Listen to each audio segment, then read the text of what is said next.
buya. Yesu kanjiri twabo kire ndoko matembi amano.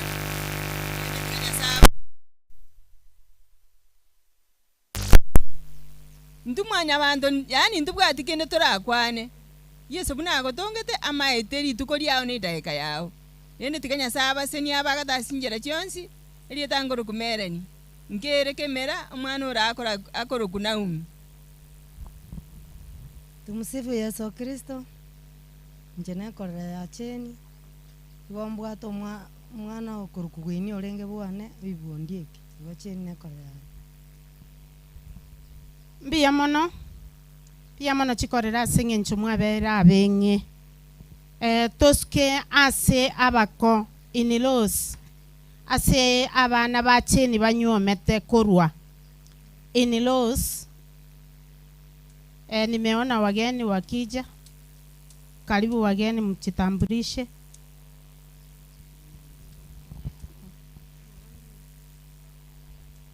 Bwana Yesu asifiwe.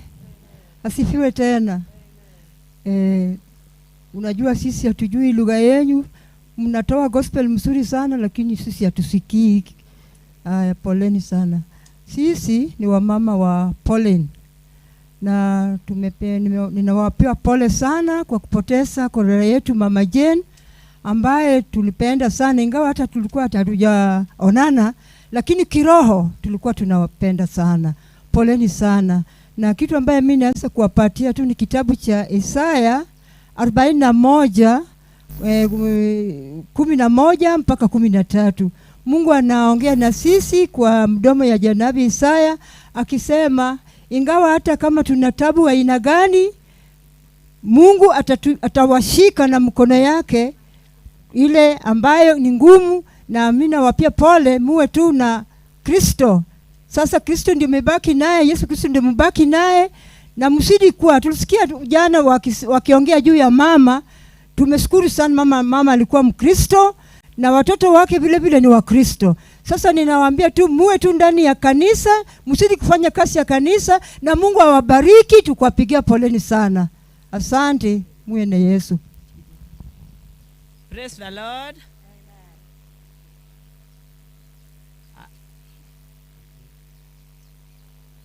An mama Pauline. Atimo mos makende ahinya ne joka Nyawanda. Lokwa. Anasema yeye ni mamake Pauline, amesema pole sana kwa watu wa kolera yake. Nuskuje. Kikin bagi boyo gidogi wan beja kwach dowa.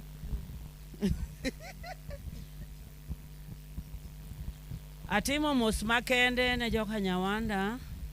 Anasema ni pole sana kwa wale waliofiwa. Tono singini wanto chakawato. Tuliadiwa kwamba lazima tutakufa siku moja. Kumwono Jehova Nyasaye akwayo nyara kachiel kodora. Kwa mapenzi ya Mungu na msichana wangu pamoja na kijana wangu.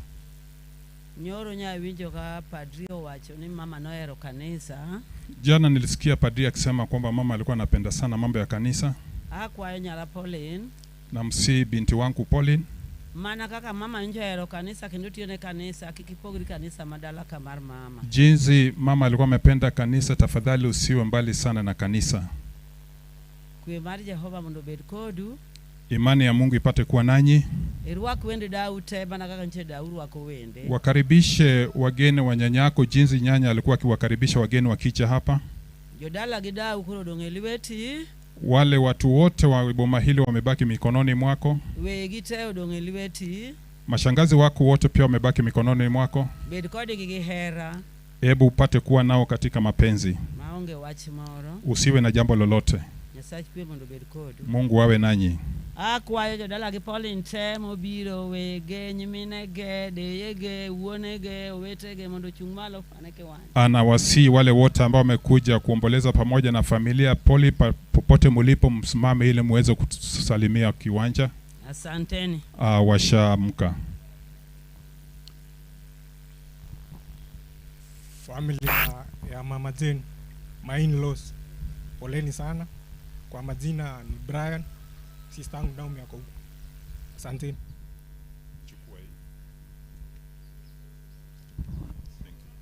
Asante sana.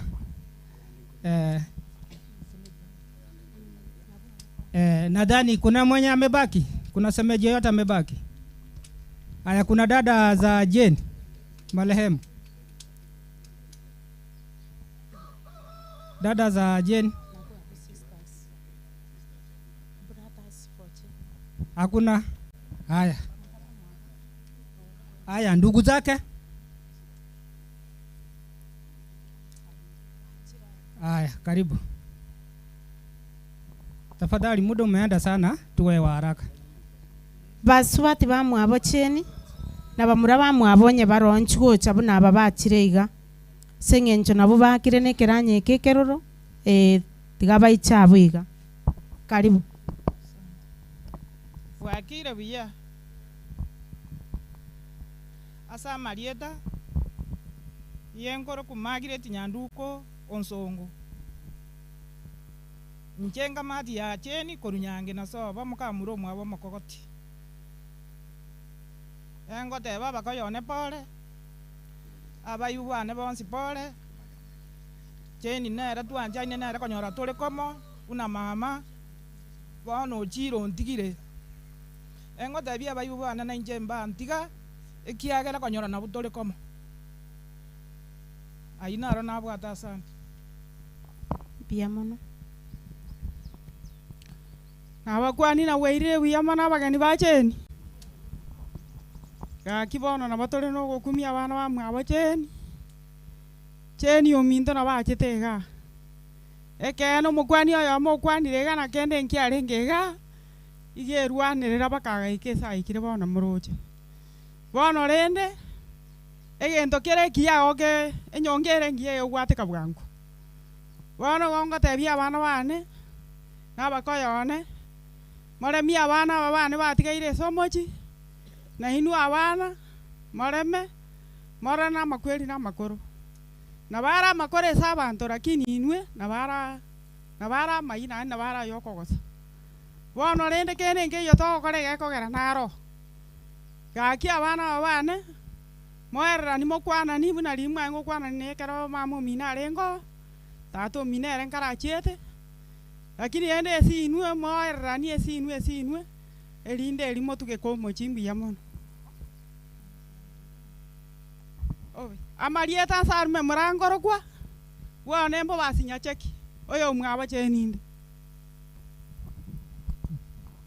nabakwani rimbi ya muri no turasama be njengoira ni nyasaye ngambia mono oli otongete cheni nande na wekera iga nabangete nyangi ya cheni no yomto ekasini yane nero gachirondora ta mamu mwabo na no na mamu yabara bamo yona ari kasini yane ngotebia abana bali ba cheni tom moremererie kwa iru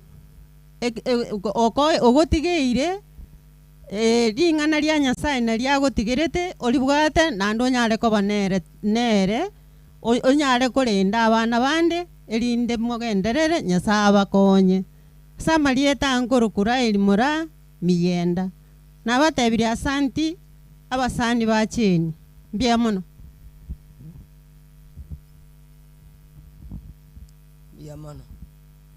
yamana barai seli tukele njangoro kusalome Bosibori ogore cheni noyo minto koruka cheni agatanga gochaga nkamubwati na njaka nyabararinkanda kujibo gusero na nje nkabereria nkaego mwana mwabo oliko rukuteresa nkamuire na nje bo gusero usirete olengo mukogoti umwabo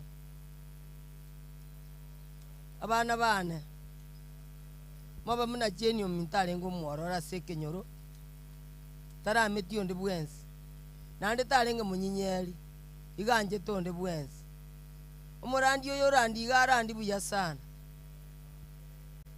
jinga jigo chaywa ajijigo chachiaba ndua maito so cheni omite koroba nero nebo lakini okoba Yesu okule mune sucha nande tokumusabira Nyasaye abe sucha iguru biyamana samarieta Salome.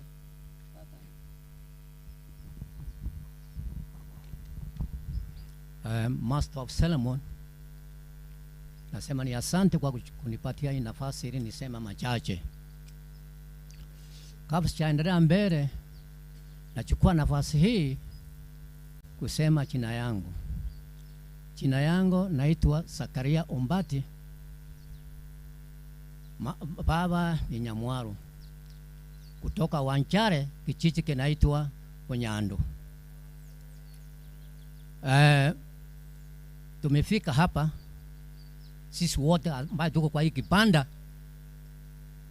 Wengine wamefika hapa kwa sababu ya ukoo, na wengine wamefika hapa kwa sababu ya urafiki. Sasa kila kitu naweza kuwaomba ni kwamba wakati mtaporudi kutoka hapa kufika manyumbani zenu, wakati mtakuwa mkisali mkiomba, muwe mnakumbuka hii familia ya marehemu Chen Mora. Marehemu Chen Mora ni kasani, mama yake walisaliwa na baba yangu tumbo moja. Kwa hivyo kila kitu kilioko, na waambia watoto wake ambaye amewacha nyuma. Tangu jana wakati tulikuwa hapa jioni, kila mtu alikuwa anasema kasani yangu Chen alikuwa ni mtu ambaye alikuwa anamuogopa Mungu, alikuwa anaenda kwa kanisa. Na hiyo ndio tunataka, ambaye naomba hao watoto wangu na wachukua ambaye mumebaki nyuma, mfuate nyayo ya mama yenu mpendwa, kwa vile alikuwa anapenda kanisa. Na ndio naona wengi wamesema hapa ate wakati Chen alikuja hapa, alikuja ambaye alikuwa anaonekana imuchi ilikuwa chini sana, lakini kwa sababu alikuwa anaenda kwa kanisa, Mungu ndiye ameleta hii baraka. Ndio nimeona ambaye sasa hii muchi inaonekana namna gani. Kwa hivyo sitaendelea kusema mengi. Naomba Mungu wakati mnapotoka hapa mufike salama, na kwa vile nimesema muwe mnakumbuka maombi kuombea hii familia ya marehemu kasani yangu Chen Mora. Asante sana kwa kunisikiliza. Pia mono kasani tu Chen, kwa sababu ya muda kanisa andalisi Bwari, tungependa sasa tupe kanisa muda, tuendelee na kanisa. Baadaye wale wageni ambao wamebaki ndio tuendelee na hiyo program. Tungependa sasa tupe kanisa hii nafasi iendelee, mengine ni baadaye.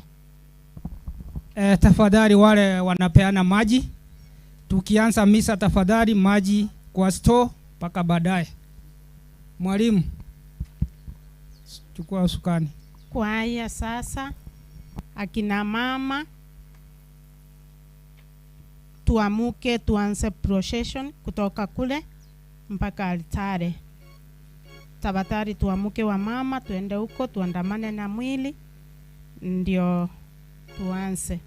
Tuare gusabagaki tigate kanisa togenderene kanisa baadaye bali batigara abageni echinsemo chonsi cy'abana ba Chen bali batigara erinde libagaria inondiro kero twakorire nao badiri atebire tumanya gokora tukore kente kenene no gusaba erinde tusabere family no Mong'ina Chen asachire tumusabere sengencho takweti ni gara ira onchoreri obogima na barigereti na bono torwe moyo goye na barigereti biyamono igo akina mama tabatare tuende kule tuandamane na mwili kucharitare.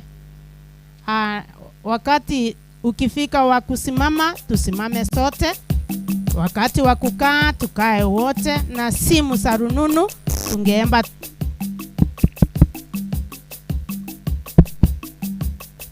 chisimi chiaito tochibeke riogiri ririkake twe nyasaye ritanga niribaga tukwana monere pia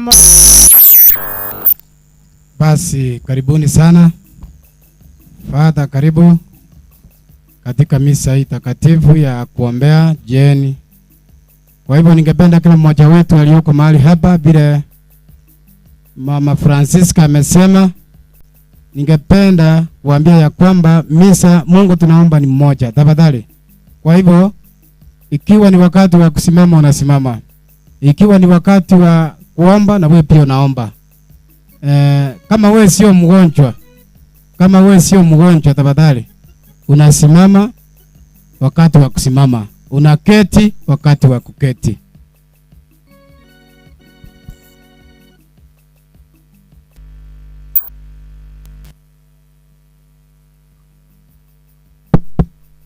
Kwaya, mnaweza tuongoza kwa wimbo.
kwa misa takatifu. Father, karibu kapate kuanza. Kila mmoja wetu tafadhali. Tunaanza misa takatifu. Kwa jina la Baba na la Mwana na la Roho Mtakatifu. Bwana awe nanyi. Mungu ni mwema kila wakati. Na kila wakati Mungu ni mwema. Na hiyo ndio hali yake wao. Alafu makofi. Tumekusanyika hapa kwa ajili ya misa mazishi ya Mama Mary Bosibori Nyaboga, ili Mwenyezi Mungu ampatie pumziko la milele, na familia ambayo imebaki aweze kuwapatia ujasiri waweze kuendelea hata baada ya mazishi ya mama yao Mary Bosibori. Sisi ni wakosefu mbele yake Mwenyezi Mungu, tukiri dhambi zetu ili tupate kusaidishwa kuadhimisha mafumbo matakatifu.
Mungu Mwenyezi atuhurumie, atusamehe dhambi zetu, atufikishe kwenye uzima wa milele.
Tuombe. Bwana, tunakuomba usikilize kwa wema sala zetu, ili kama vile imani yetu katika mwanao mfufuka kutoka wafu inavyoimarishwa, vivyo hivyo tumaini letu na kutazamia ufuko wa mtumishi wako Jen Bosibori Nyaboga ithibitishwe kwa njia ya Bwana wetu Yesu Kristo mwanao, anayeishi na kutawala katika umoja wa Roho Mtakatifu, Mungu daima na milele.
Basi karanse twensi na ande totegerere kabisa kiagara ni ngana togo chiwasome. Somo la kwanza kutoka kitabu cha Warumi 31 hadi 35, tena tuende 37 hadi 39. Ni nani anayeweza kutengana na upendo wa Kristo? Somo katika barua ya Mtakatifu Paulo kwa Warumi. Ndugu zangu, kama Mungu yupo upande wenu, ni nani anayeweza kupambana nasi? Yeye asiyekataa kumtoa mwana wake mwenyewe, bali akamtoa kwa ajili yetu sisi sote. Je, huyo akose kuturimia yote pamoja naye? Ni nani anayeweza kuwashtaki wateule wa Mungu? Ni Mungu anayewapa watu uadilifu. Ni nani anayewahukumu? Kristo Yesu aliyekufa, na zaidi ya hayo aliyefufuliwa na kuwepo kulia kwa Mungu. Ndiye yeye anayetuombea. Ni nani anayeweza kutengana na upendo wa Kristo? Je, ni matatizo au shida au dhuluma, njaa, kukosa nguo, hatari au upanga? Lakini katika mambo hayo yote twashinda kupata kiasi kwa msaada wake yeye anayetupenda.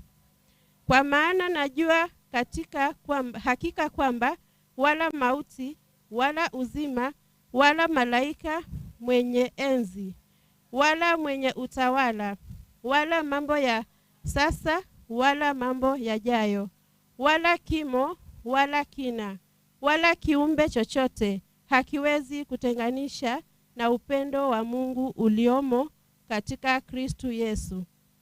Neno la Bwana. Tusimame kwa shangilio.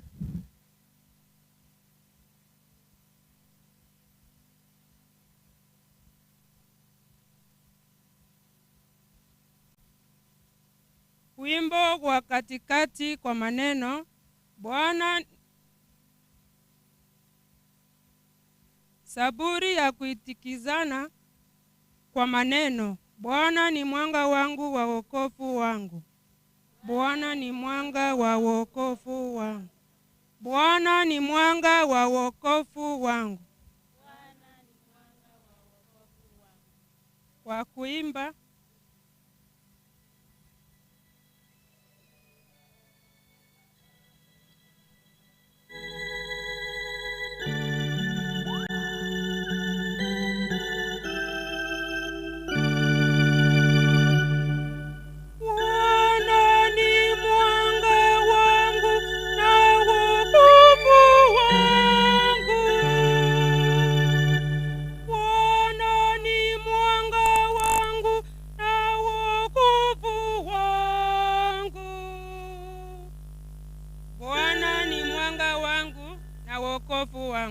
Nimwogope nani? Bwana ni kinga ya uzima wangu. Ni muhofu nani? Kitikio. Bwana ni mwanga wangu na wokovu wangu. Bwana ni mwanga wangu na wokovu wangu.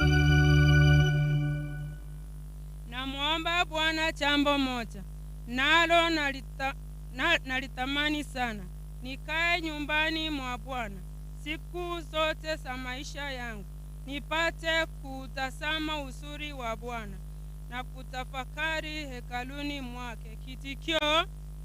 Bwana ni mwanga wangu na wokovu wangu. Bwana ni mwanga wangu na wokovu wangu.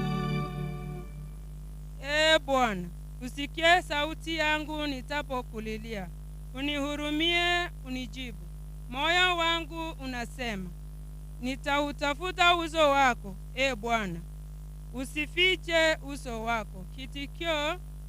Bwana ni mwanga wangu na wokovu wangu. Bwana ni mwanga wangu na wokovu wangu. Naamini ya kuwa nitauona wema wa Bwana katika nchi ya walio hai. Umngoje Bwana, uwe hodari, uchipe moyo, Naam, mngoje Bwana. Kitikio: Bwana ni mwanga wangu na wokovu wangu.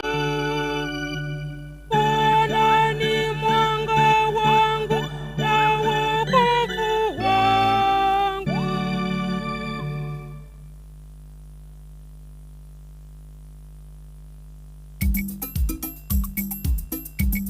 Basi tokoroka seo kuarigania evanjili takatifu.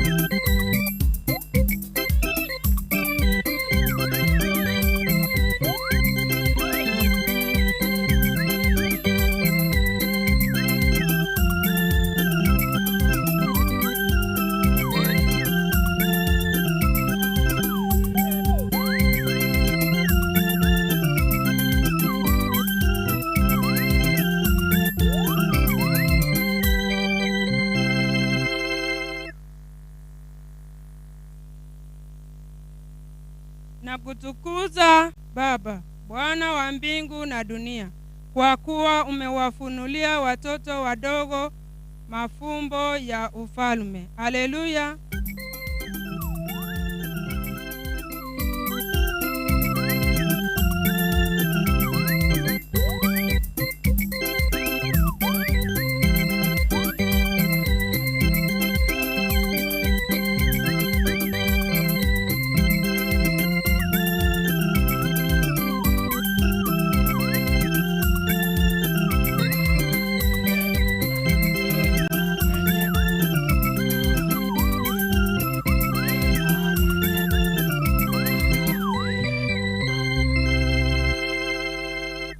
Bwana awe nanyi.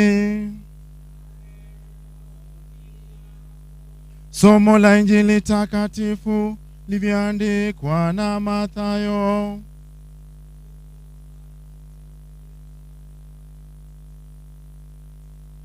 Yesu alipoona makutano, alipanda mlimani, na alipokwisha kuketi, wanafunzi wake walimjia, akafumbua kinywa chake, akawafundisha akisema, heri walio maskini wa roho, maana ufalme wa mbinguni ni wao. Heri wenye huzuni, maana hao watafarijika. Heri wenye upole, maana hao watairithi nchi. Heri wenye njaa na kiu ya haki, maana hao watashibishwa. Heri wenye rehema, maana hao watapata rehema. Heri wenye moyo safi, maana hao watamuona Mungu. Heri wapatanishi, maana hao wataitwa wana wa Mungu. Heri wenye kuudhiwa kwa ajili ya haki, maana ufalme wa mbinguni ni wao. Heri nyinyi watakapowashutumu na kuwaudhi na kuwanena kila neno baya kwa uongo kwa ajili yangu. Furahini na kushangilia, kwa kuwa thawabu yenu ni kubwa mbinguni, kwa maana ndivyo walivyowaudhi manabii waliokuwa kabla yenu. Injili ya Bwana.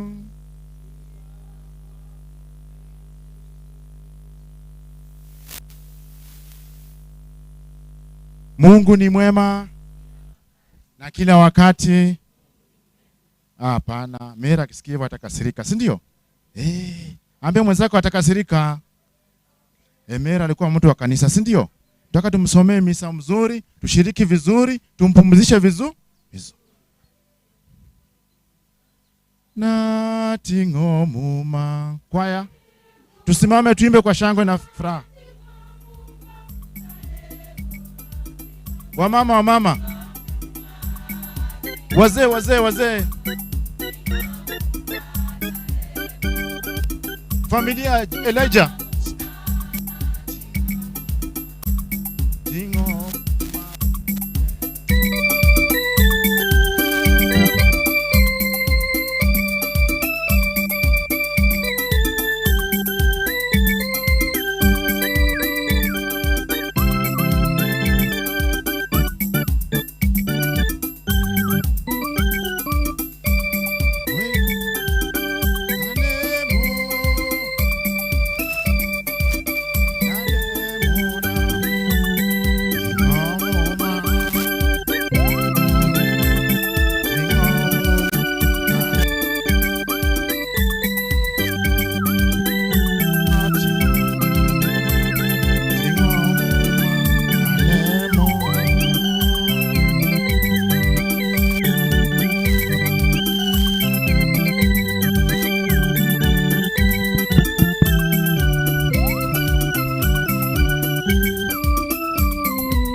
Shangwe na vigelegele. Leo hamuna bahati. Ambie mwenzako hamuna bahati. Mtaimba sana leo.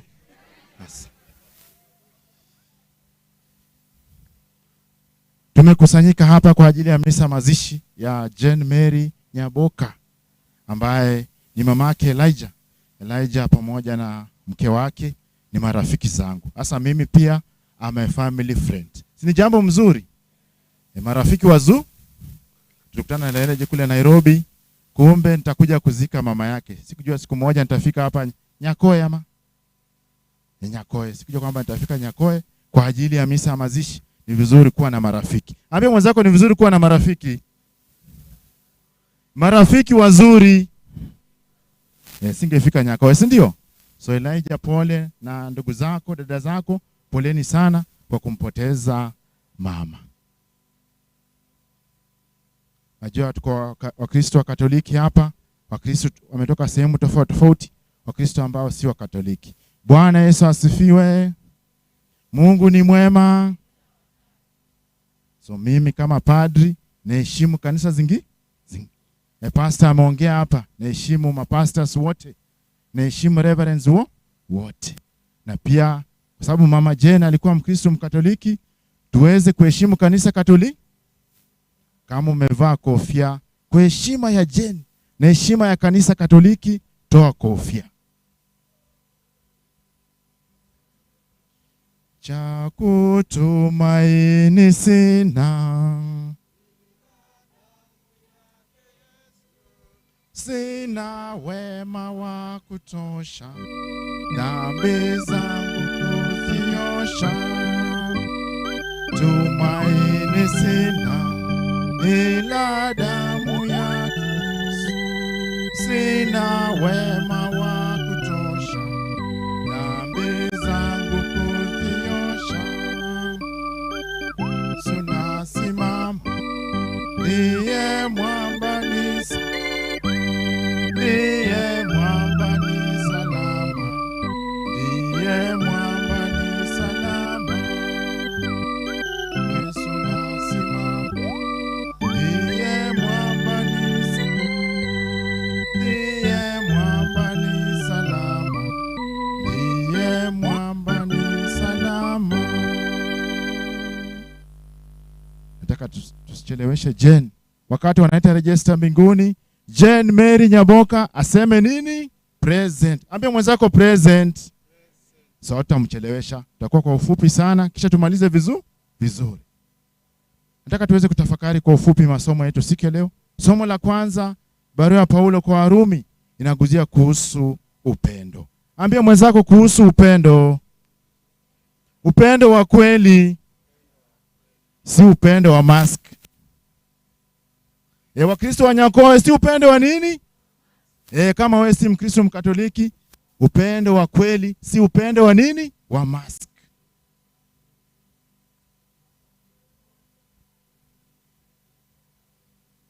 Wakristo wa Nyakoe, je, mko na upendo? Uliza mwenzako, je, uko na upendo? Familia ambayo imebaki Elijah na timu yenu yote, je, mko na upendo? Mweze kuishi upendo katika maisha yenu.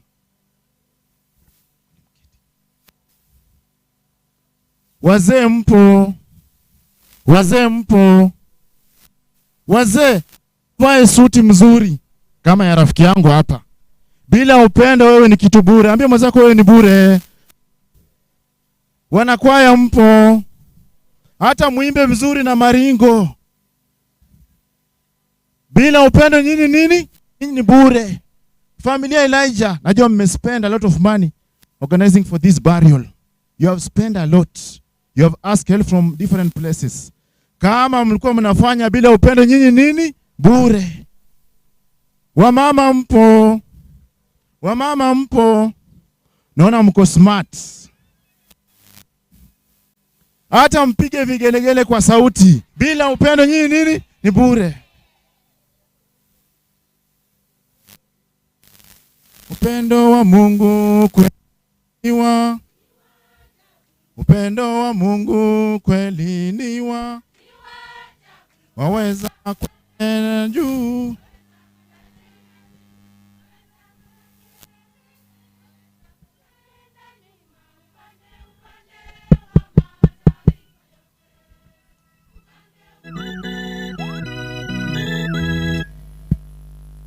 Wakristu wa Nyakoe, wananchi wa Nyakoe, tuwe na nini? Na upendo wa kweli.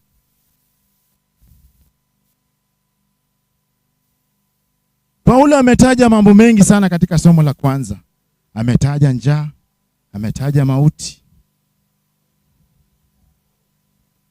Baba, mama kupikia sukuma kila siku, kuanzia Jumatatu mpaka Jumapili.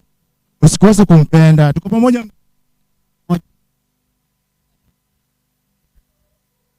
Wakristo, kosa chakula, kosa nyama, isikose tufanye nini? Kosa kuwa na upendo katika familia zetu.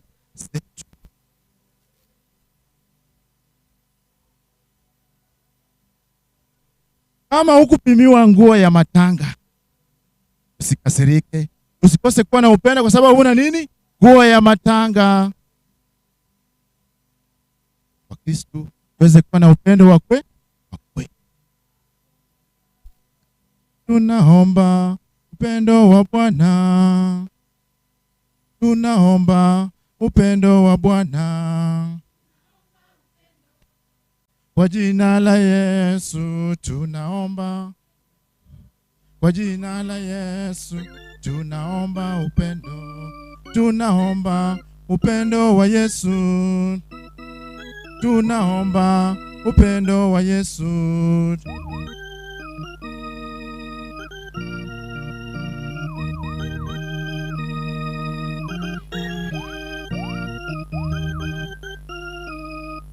Mama Jane alikuwa na upendo kwa watoto wake. Ni kwa sababu watoto wako smart. Ama wako smart? Wapigieni makofi. Mama alikuwa na upendo kwa watoto. Sisi kama Wakristo tuweze kuwa na upendo katika familia zetu. Wakristo ambao wanatafuta kura, waheshimiwa, watu wa local administration, msiwe na upendo wakati wa kura peke yake mzee. Tuweze kuwa na upendo kwa Wakristo, kwa na wananchi kila wakati. Wakati unapata kura, mteja apatikane. Ambia mwenzako mteja apatikani. Mheshimiwa, halo tusaidie, tuko na mchango wa matanga. Mteja afanye nini? Tuweze kuwa na upendo katika maisha yetu. Kukosa mavazi, mama unapovaa kitenge kizuri, kuwa na upendo. Ukivaa nguo ambayo imeparara, kuwa na nini? Ukikula kunde kila siku, kuwa na nini?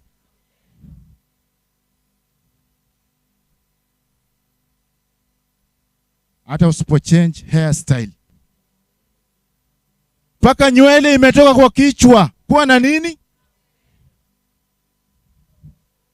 Iende wapi injili yo? Iende wapi injili ya Yesu? Kwa mama injili yo, kwa baba injili ya Yesu. Ndio maana tunasema iende mbele. Ndio maana tunasema iende mbele. Ndio maana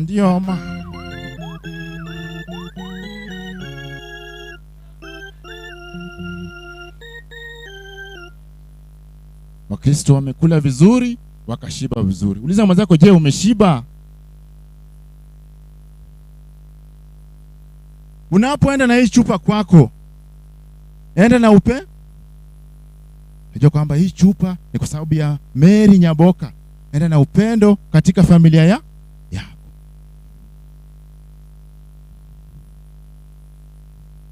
Wakristo, chakula, mavazi, njaa isifanye tukose upendo katika familia zetu. Sasa najua wakati ni mgumu, maisha imepanda bei, lakini upendo uwe katika familia zetu. Mama, baba asipokuja na nyama nyumbani, Usichukue suitcase uende kwenyu. Baki wapi? Katika ndoa yako. Mambo yatakuwa mazuri, mambo yatabadilika. Kuwa na upendo wakati ulikuwa unamchumbia. Sweet, my lollipop, KDF. Kumbuka hizo siku ambapo ulikuwa unachumbia mke wako, mume wako. Mlikuwa mnaitana mambo mazuri, mambo ya upendo, chips, sausage, mambo mazuri. Wakati changamoto inaingia, kumbuka hizo enzi kwamba hata wakati mgumu upendo ufanye nini? Simama imara, humtete Bwana Yesu.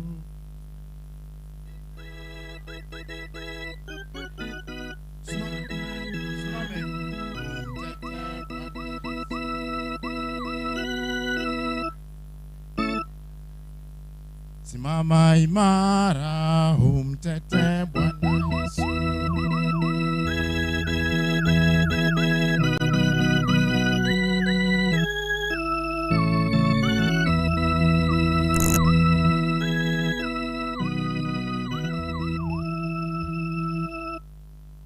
Tuketi.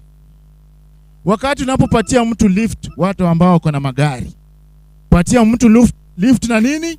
Na upendo. Si kumpatia lift alafu unaanza kupeana masharti kwa gari. Hapana. Peana mtu lift na nini? Na upendo. Ili ajisikie kwamba hata kama umembeba, yeye si mfungwa. Nafanya kwa sababu ya nini? Ya upendo.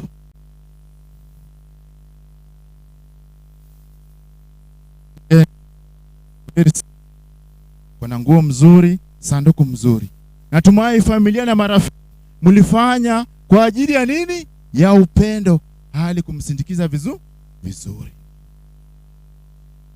Wananchi wa Nyakoe, tunapomsindikiza Jane, tuweze kutafakari kuhusu upendo. Kama kumekuwa na changamoto katika familia, upendo uanze upya. Ambie mwenzako anza upya.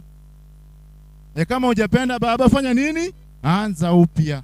Mambo ya form 1, form 2, form 3, form 4 tuwa.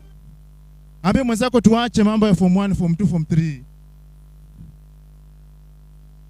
Kama ni form 1 baki kwa nini? Kama ni form 2, tumeelewana wananchi? Tumeelewana wa Kristo? Sababu upendo uwezi gawa kwa form 1, form 2 na form 3. Form 1 ako na TV mzuri, sema hapana, hata mimi nataka nini? TV mzuri. Form 2 ako na fridge mzuri, form 2 anafanya nini? Anataka pitia nini? Fridge mzuri. Tuweze kutosheka na kile ambacho tuko na. Ambie mwenzako tosheka. Maneno yote ya Injili ni tu, tangazeni pote dunia.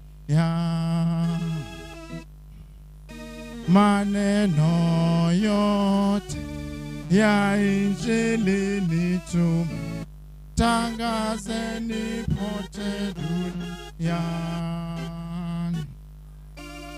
Haya sasa, fungweni masikio.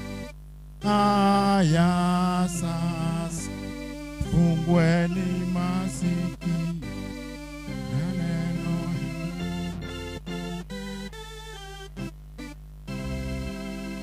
Wakristo wananchi, tunapotoka hapa tuweze kutangaza kuhusu upe. Si kwa sababu ulikula vizuri, ati tulikula vizuri, tulikunywa vizuri, hapana. Beba mafundisho mazuri. Chakula achana nayo. Ambie mwenzako chakula tuachane nayo. Tubebe mafundisho mazuri kuhusu upendo katika familia zetu, katika vikundi vyetu. Wamama, muwe na nini? Na upendo. Mambo ya moshene tuache. Ambie mwenzako mambo ya moshene tuache. Wamama muache nini?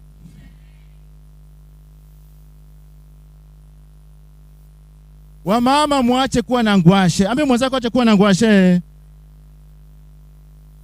Mkristo ambaye amejaa upendo, ako na Yes. Mambo ya kuwa headmaster na headmistress wa Masengenya tufanye nini? Uliza mwenzako wewe ni headmistress ama headmaster?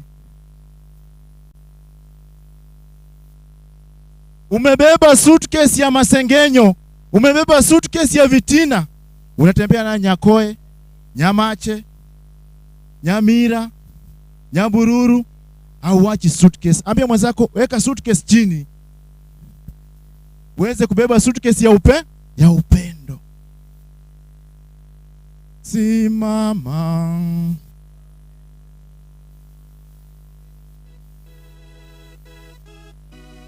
Inden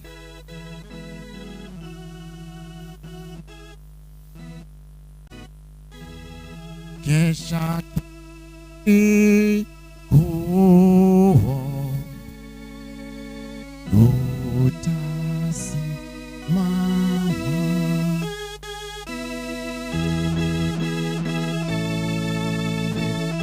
ilinde neno lake Bwana imani kesha kila siku uombe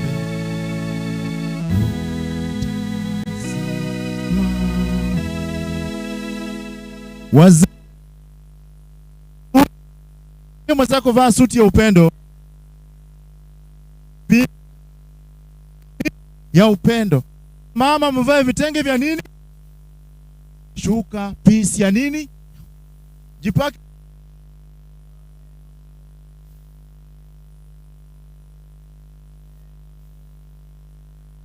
wa Kristo. Na pasta katika kanisa yako, fundisha wa Kristo wawe na nini? Na upendo. Si kuitana ndugu na dada. Bwana Yesu asifiwe. Mimi nimeokoka, nimeosha na damu ya Yesu Kristo kila maha. Lakini roho chafu, ambie mwenzako roho chafu. Tuweze kuwa na upendo wa kweli. Nimevipiga vita vilivyo vizuri,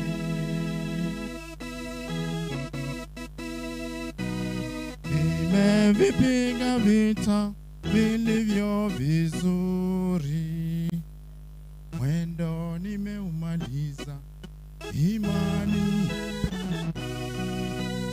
mwendo nimeumaliza, imani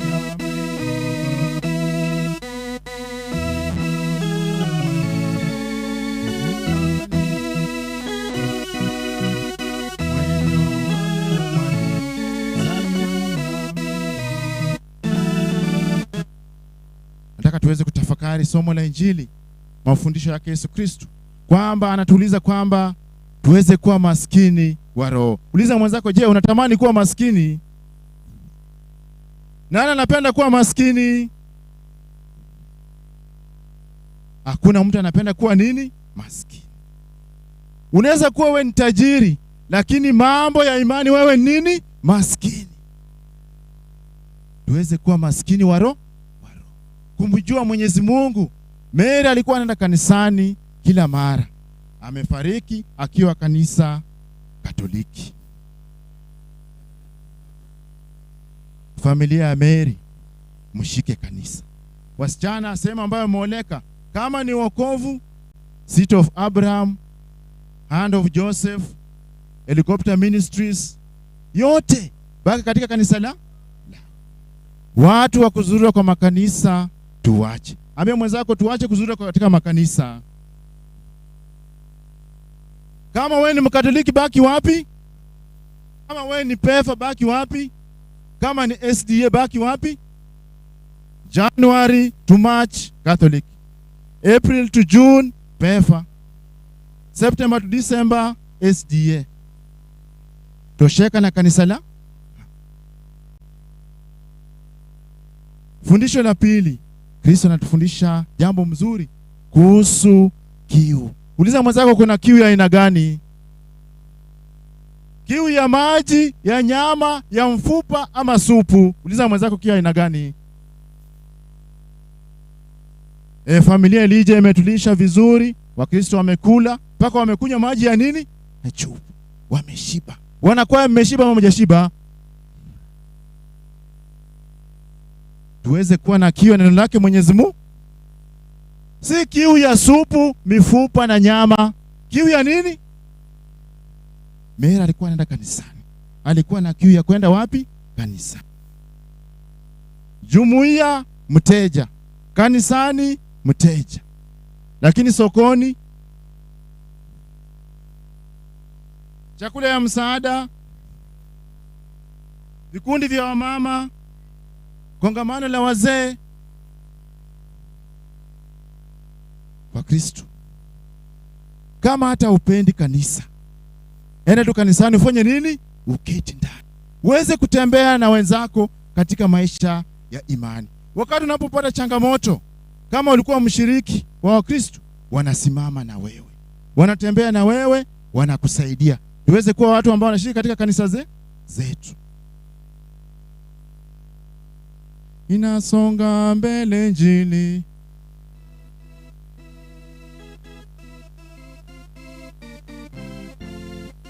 inasonga mbele Injili,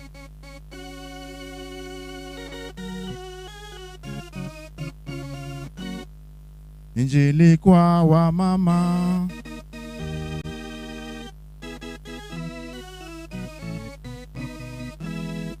Injili kwa walimu,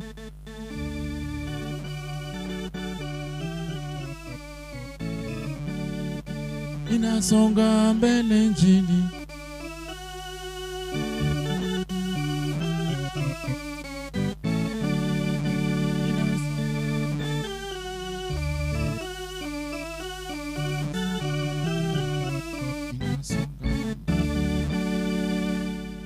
Watu wa local administration, mambo ya chang'aa imetutosha. Mambo ya chang'aa inatufanya nini? Inatusumbua. Tuache mambo ya nini? Nakumbuka nikiwa seminari, kuna profesa ambaye akikuja kufunza, kabla hajakunywa chang'aa atafunza vizuri.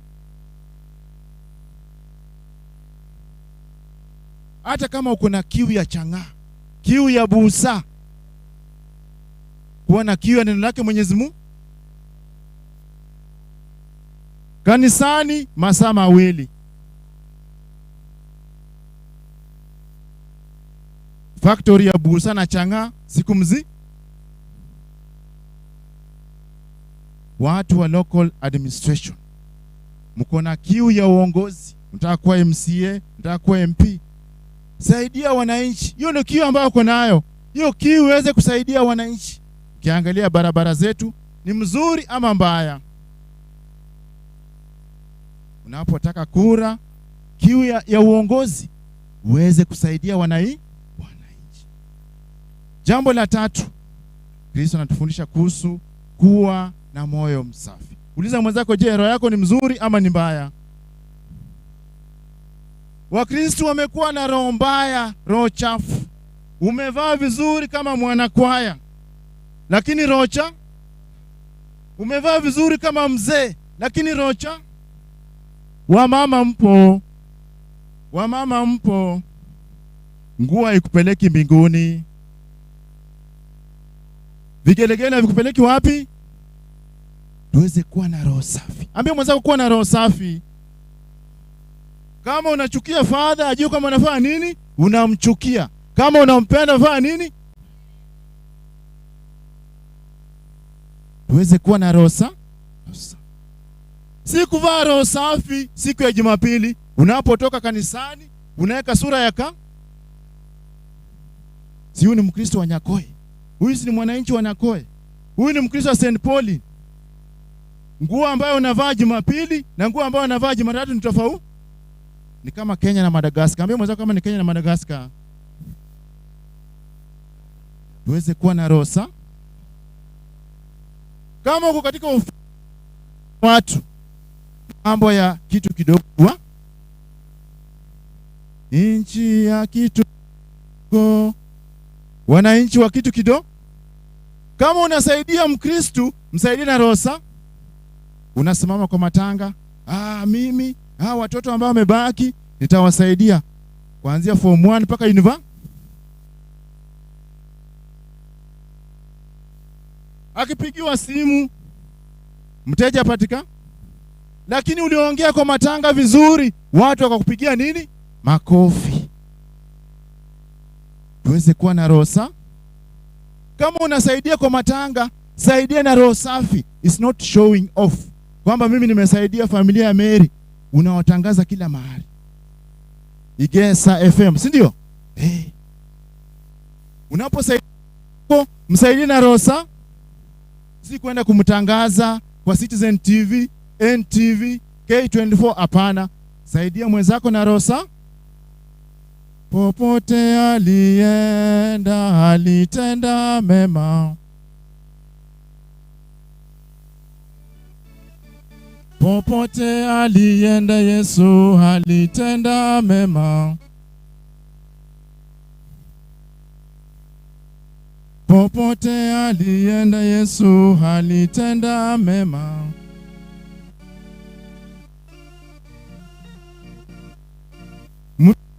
Anatenda nini? Katika familia moja kuna mzee alikuwa ameomba koti kwenda katika sherehe kama ya matanga hii. So akavaa koti vizuri, ilikuwa koti ya black. Mtu ambaye alimpatia koti alikuwa naye. Mzee, ujue kwamba hiyo koti nimefanya nini? Yangu nilikusaidia. Tafadhali watu wa catering wasimwagie su.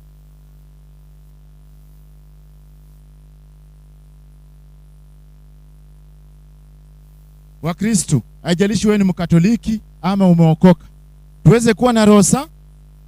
Unaposaidia mtoto wa mtu, unaposaidia mjukuu, saidia na roho. Help with a clean heart. So that Mwenyezi Mungu atafanya nini? Atakubariki. Natingomuma.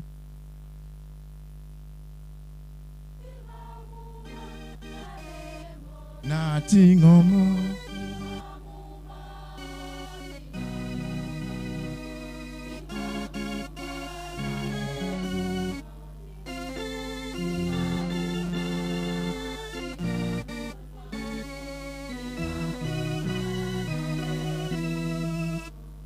Najua mnaposikiliza Radio Jambo patanisho. Tunapatanisha James Nyamboke na Philip Barongo kutoka Nyakoe Sabloke. Mnaposikiliza patanisho mnafurahia kwamba wamepatanisha watu wawili wa Kristo wa Nyakoe. Wananchi wa Nyakoe tuishi patanisho katika familia zetu. Si kusikiliza Radio Jambo peke yake na tunaishi tofauti. Tuweze kuwa wapatani. Wakati mazishi napoendelea, wanazika Mary vizuri, familia zinakosana, ndugu wanakosana, dada wanakosana, tuweze kuwa wapatanishi. Ambia mwenzako kuwa mpatanishi. Sio Radio Jambo pekee. Tuweze kuwa wapatanishi katika maisha yetu. Tuweze kuwa wapatanishi kwa Kristo ambao kuna changamoto katika familia zao. Fundisho la mwisho. Wa Kristo wa Nyakoe. Wananchi wa Nyakoe, watu wanakuchukia kwa sababu gani? Uliza mwenzako unachukiwa kwa sababu gani? Ya ukweli ama uongo? Wananchi wa Nyakoe, wa Kristo wa Nyakoe, tuweze kusimama na ukweli. Mambo ya uongo, mambo ya kichini chini tufanye nini? Kichini chini kwa kwaya tuache. Watu wa vitina wafanye nini? Tusimame kwa sababu ya ukweli. Hata ukibaki peke yako kwenye familia, katika kanisa, simama na nini? Na ukweli.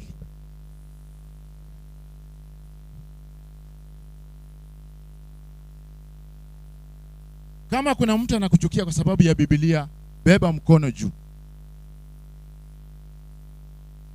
Kama kuna mtu anakuchukia kwa sababu unapokea Eucharistia kila siku, beba mkono juu. Watu wanatuchukia kwa sababu ya mambo yetu ya familia. Umesongesha makonge ya mama ameacha kibeti pale, ameenda kupokea, kurudi anafanya nini? Kibeti kimefanya nini? Kimeenda. Mkristo ameacha simu kwenye hoteli, anaporudi anafanya nini? Simu imefanya nini? Hapana, imepata miguu. Ambia mwenzako imepata miguu. Wa Kristo, tusimame kwa ukweli. Hata manabii walisimama kwa nini? Kwa ukweli. Familia mnapobaki baada ya matanga, lazima maisha yafanye nini? Iendelee. Au mtaanza kulia? You will go back to your duties, to your families. Lazima maisha yafanye nini? Iendelee. Watu wanapokuchukia kwa sababu ya uongo, jiulize shida iko wapi. Uweze kutafakari kila siku kwamba katika maisha yetu hakuna kila mtu ambaye atakupenda. Kuna wanafanya nini? Watakuchukia. Katika familia, ndugu na dada ambao walizaliwa pamoja wanafanya nini? Wanachukiana. Hawasemezani pamoja, hawaketi pamoja sababu ya tofauti za familia. Tuweze kusimama imara katika maisha yetu, tuweze kusimamia ukweli kila mara licha ya changamoto tunazopata kila siku. Kesheni kila wakati.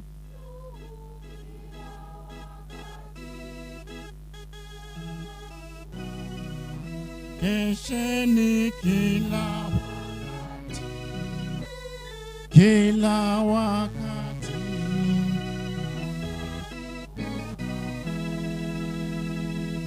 Ambia mwenzako kaa chonjo. Aliye na masikio afanye nini? Tusimame. Anchira Nyasaye Tata.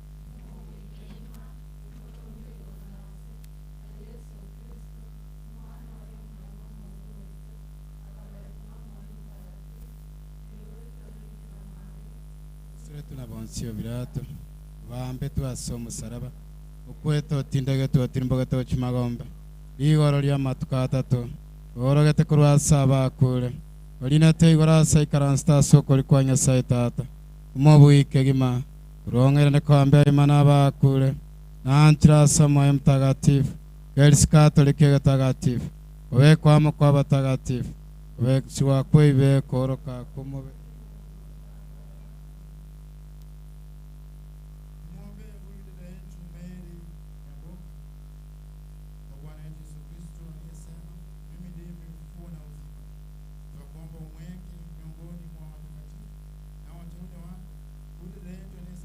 maji ya ubatizo na kupakwa mafuta matakatifu.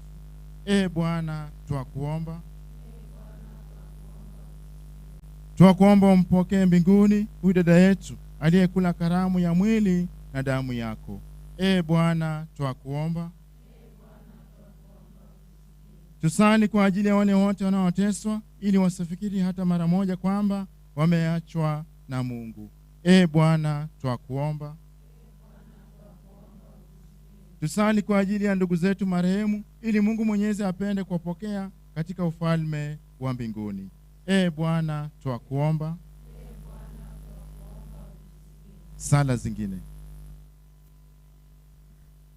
Basi sala chabanchi omonene Tata Nyasaye gotwakwira ni iringa mbia mono gwatwa etu Mong'ina jeni munekewa nanda gakora imirimo yarenge miyana mone imirimo yao na ndo kamosese nebye wao na moneke ukimugaka na bana baye monene bono gwatikire kumurangiri kuraso bikubwense twasabire safari yaye onyare ko bagukuyikia ikiagara bune arengo mwerwa nimirimo nigare ko bagakomenta obosemi uchisa bange na bange bakanyora gutore kawetera sare na bono monene nyara ko bagukuira moyo ya subunda bwao umonguru toigwe Omochenu Tata Nyasaye uregoro mono na tuaturekire bioge gwetera soboswari tari omonene igere ringana twabere tukoragerwa mono musombo ro musasiroti omonene aturageire gocha astro omonene ringana ryo bwanchani omonase gatie ito monne kiagera riaborire bunantu mwanya bantu kurenda omonene munatwarandirirwo nande munatwigura omonene Tata Nyasaye tikatweke gwetera sobosubwao kitoko ira na gochase binyoro manene tunyari to gotwara ringana ryo kuegena gwetera so bwanchani omonguro toiwe Saikomia tukerangambia mono singichubia wao bia mana sai singichubwa twancheire wekasiri tukebia rero ronya sai twachia singichugo sudia babo ikwanyare ko bakoko twabuneke ogochaka igasense iga nabono kwa murangeiri monene rakararinga sobo ikubwense na tasometi ayararinga maya gatoro kererio monene na kubwati kegima mono bo Kristo bona nyasaye nigo twamusabire onyara koba gokubeka omoyo ye asachenu omonene nabaiga twatigaire na kwamana na efamily yaye yonse kwa ujumla twanyabekera samoka asinga kiga gokendo omonene nasabire omonene onyara koba gokoreta obatwerwa omone tata nyasaye n'omorembe onyara kogoikaransa ase enkoro yawe omone tata nyasaye tiatonyara koba togotigana n'omorembe omonene togosemeretia ng'a rituko erimo omonene tonyara koba tokumena namonere omongurure toigwe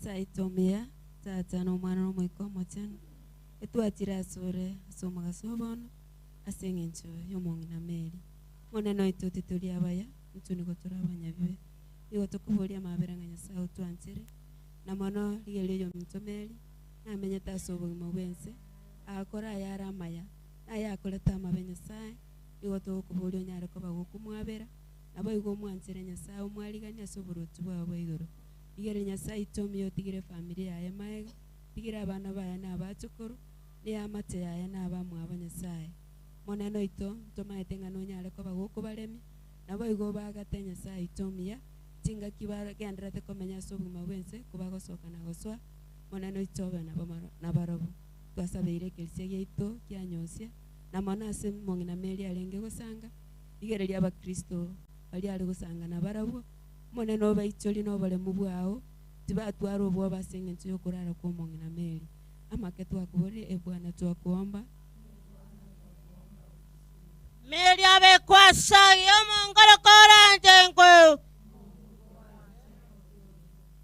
omochenu naende omuya nyasaye twakwire neng'ambia mono aseke uke obogima bwete omochenu nigo twachire iga ase eng'encho twachire korora oyominto meri obeire okorara tata omuya twamanye ng'a okorara nogonchoreria obogima gochia ase obogima bonde nabo igo naintwe rituko erimo ntoenda omonguru otoigwe tata nyasaye wachire iga ase amagombo omwana Jeni n'omwana omuya orenge iga abwatete ekanisa n'amagoko abere ebinto are okora ense eye nebiya kirase Jeni one nasabire iga omonene nagotongete agagotoa naende kwabere omuya mono okoirire omonguru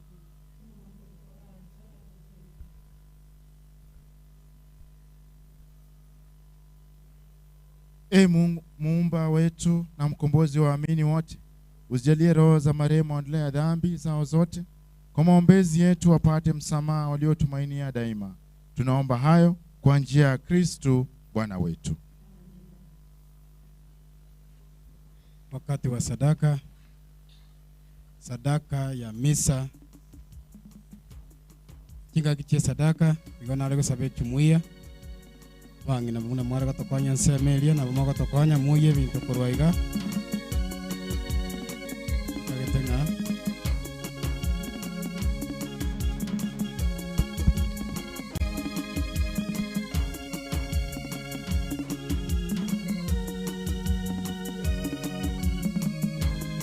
para subango bangi na motokonya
tusangililie sadaka toka kwa wago cha altari.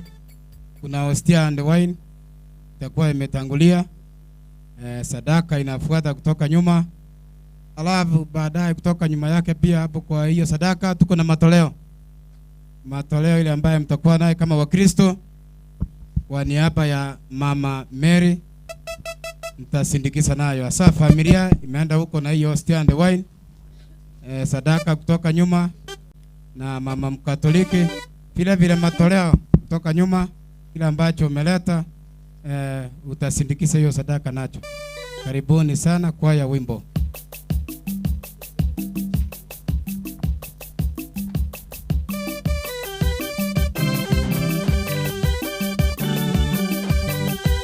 Kristo Bwana, tutenene tusimame sote tusindikize matoleo kwa ile heshima ambaye Mama Jeni alikuwa nayo.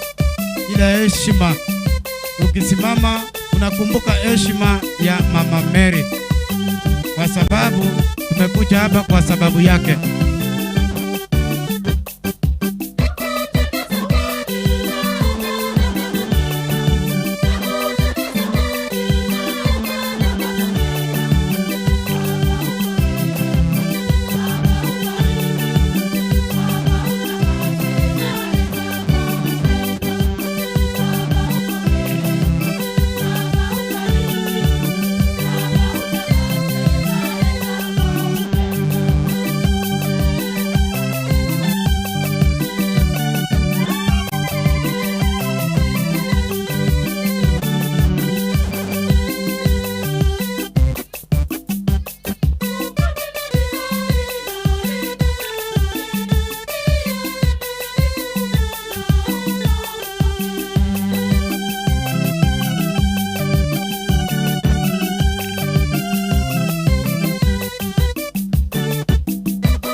Salini ndugu, ili sadaka yangu na yenu kubalike kwa Mungu Baba Mwenyezi. Bwana, pokea sadaka mikononi mwako kwa sifa na utukufu wa jina lake na kwa mafaa yetu sisi na mafaa ya kanisa lake lote takatifu. Bwana, uwe radhi kuvipokea vipaji vyetu ili huyu mtumishi wako Jen Mary Bosibori apokelewe katika utukufu pamoja na mwanao ambaye kwa njia ya sakramenti yake kuu ya upendo wote tunaunganishwa naye kwa njia ya Kristo Bwana wetu. Bwana awe nanyi. Inueni mioyo.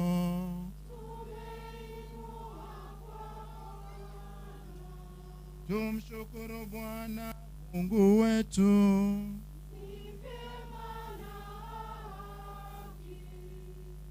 Kweli ni vema haki, neno la kufana la kuleta wokovu. Tukushukuru wewe daima popote, Bwana Baba uliye mtakatifu, Mungu mwenyezi wa milele. Kwa amri yako twazaliwa, kwa matakwa yako twaongozwa, na kwa agizo lako tunakombolewa na sheria ya dhambi inayoturudisha katika udongo ambamo tulichukuliwa kwanza, nasi tuliokombolewa kwa njia ya kifo cha mwanao. Kwa ishara yako tunamshwa kwenye utukufu wa ufufuko wake. Kwa hiyo sisi pamoja na umati wa malaika na watakatifu tunakuimbia utenzi wa sifa tukisema bila mwisho.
Simama hivyo hivyo ama tupige magoti. Ukiwa na nafasi unaweza piga magoti, kama una nafasi utasimama kwa heshima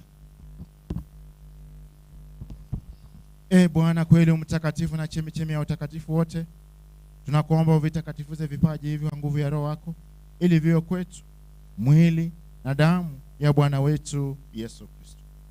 Yeye alipotolewa na kuingia kwa hiari katika mateso yake, alitoa mkate, akashukuru, akaumega na akawapa wafuasi wake akisema, twaeni mle nyote, huu ndio mwili wangu utakaotolewa kwa ajili yenu.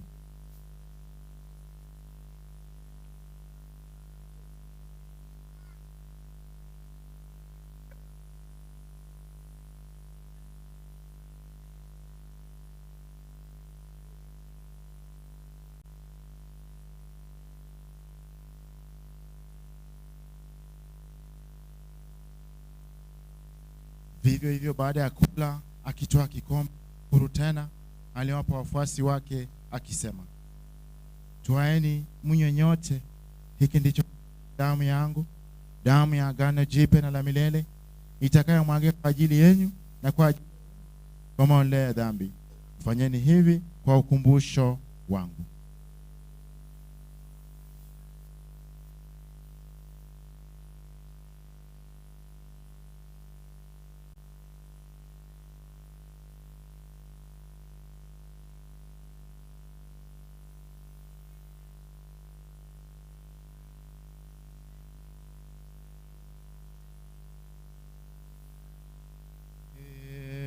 Bwana, tunatangaza kifo chako.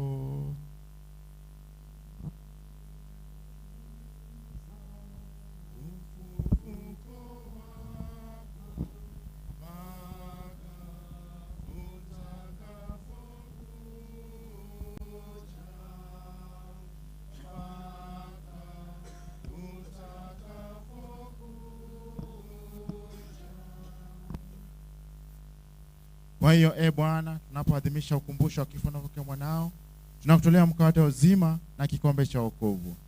Tunakushukuru kwa kuwa umestahilisha kusimama mbele yako nyekevu. Tukusanye Roho Mtakatifu tupate kuwa jamaa. Kanisa lako na popote duniani ulikamilisha katika mapendo pamoja na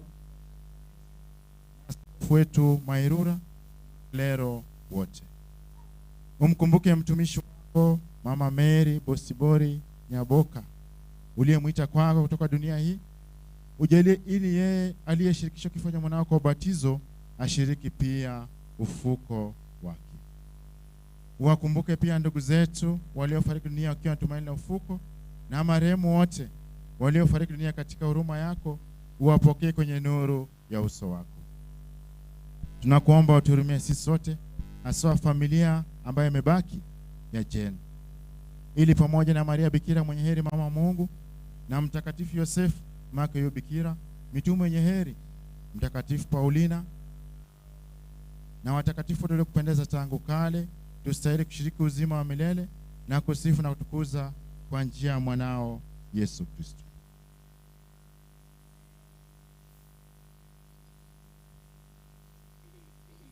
Kwa njia yake na pamoja na ndani yake, wewe Mungu Baba Mwenyezi, katika umoja wa Roho Mtakatifu, unapata heshima yote na utukufu milele na milele.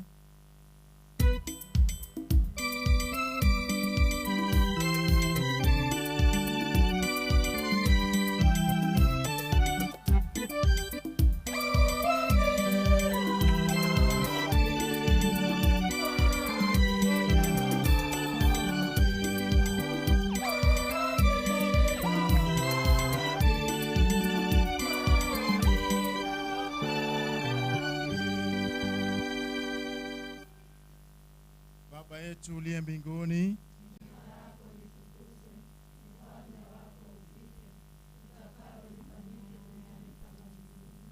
utupe leo mkate wetu wa kila siku, utusamehe makosa yetu kama tunavyowasamehe na sisi waliotukosea, usitutie katika kishawishi, lakini utuopoe maovuni. Bwana, tunakuomba utuopoe katika maovu yote, ujalie kwa amani maishani mwetu, kusudi kwa msaada huruma yako tupodema na dhambi, wala usifadhaishwe na jambo lolote, tunapotazamia tumaini na heri na ujio wa Mwokozi wetu Yesu Kristo. Kwa ufalme ni wako na nguvu na utukufu hata milele. Tuombe amani katika familia ya Mama Mary ili watoto waweze kuishi kwa amani. Jumuiya ya Mtakatifu Paulina waweze kuishi kwa amani. Wananchi wa Nyakoe waweze kuishi kwa amani. Bwana Yesu Kristo, uliambia mitume wako, amani na wacheni, amani yangu na wapa. Usazame dhambi zetu ila tu imani ya kanisa lako. Upende kulijalia amani na umoja kama ilivyo mapenzi yako, unaishi na kutawala milele na milele. Amani ya Bwana iwe daima nanyi. Kwa furaha na smile tutakiane amani ya Kristo.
Tazama mwana za ulimwengu walioalikwa kwenye karamu ya mwana kondoo. Bwana, sistahili ingie kwangu, lakini sema tu. Mwili na damu Yesu Kristo vitulinde wa milele. Sara yogotoliwa onontolye nyole Maria babu nsabere maraika kwa bucha salitali nya Sara yogwancha nganyoro mubiro mutagatifu Yesu ndina manyi kiagera na ibika wate babo nanchirane Sara yoweke ya ngwete bana incho musalio moleo imbwanere tio konyoro mubire na manyi ngaye bebe bian mwane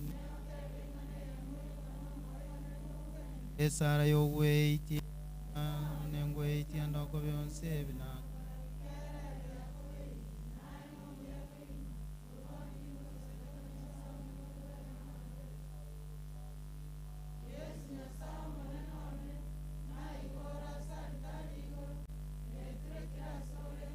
asimande na wanjire nenkoro yonsi inkolieti no wekana uchi chasende uchi bono ngonchoro nkorumie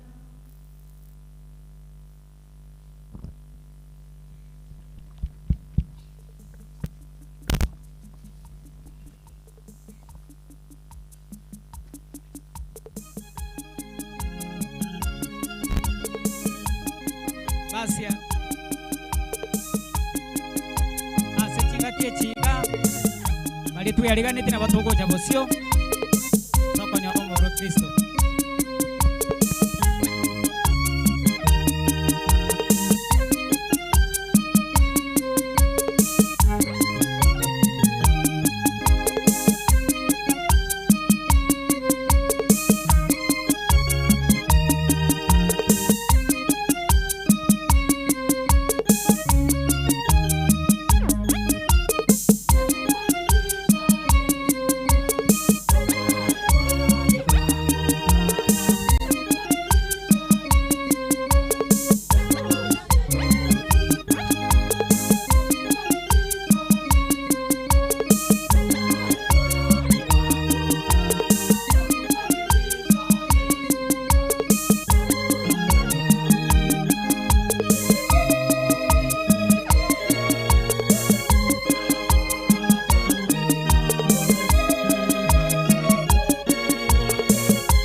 basi tokorengereria yake na ndo sabe bukiriru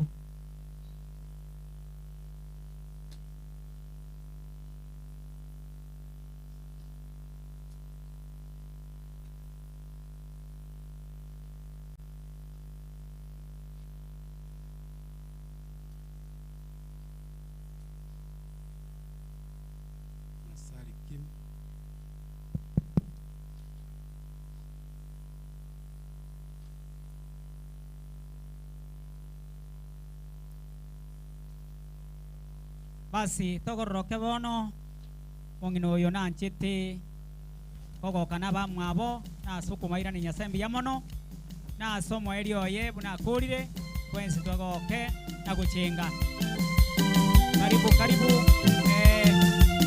ejumuiya naye family mnaweza cheza kolaundi majuku karibuni na baye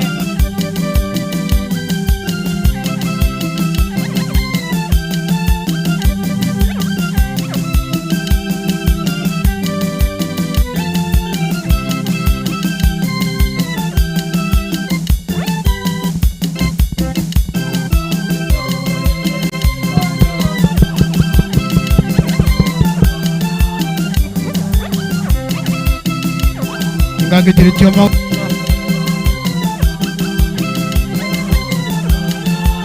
Wakro Mong'ina Mary kwaheri.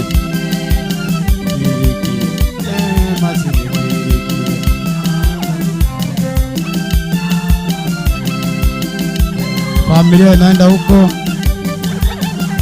naona familia inajongea huko kwa mwili, inasunguka raundi kwa jeneza. Wako kwaheri kwa Mwerio.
Mtasimama hivyo muangalie altari.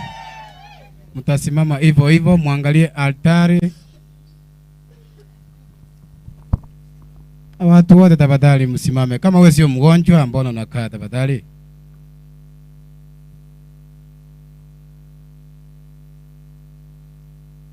Tunamtazamia Mwokozi Bwana wetu Yesu Kristo aliye ubadili mwili wetu wa unyonge upate kufanana na mwili wake wa utukufu.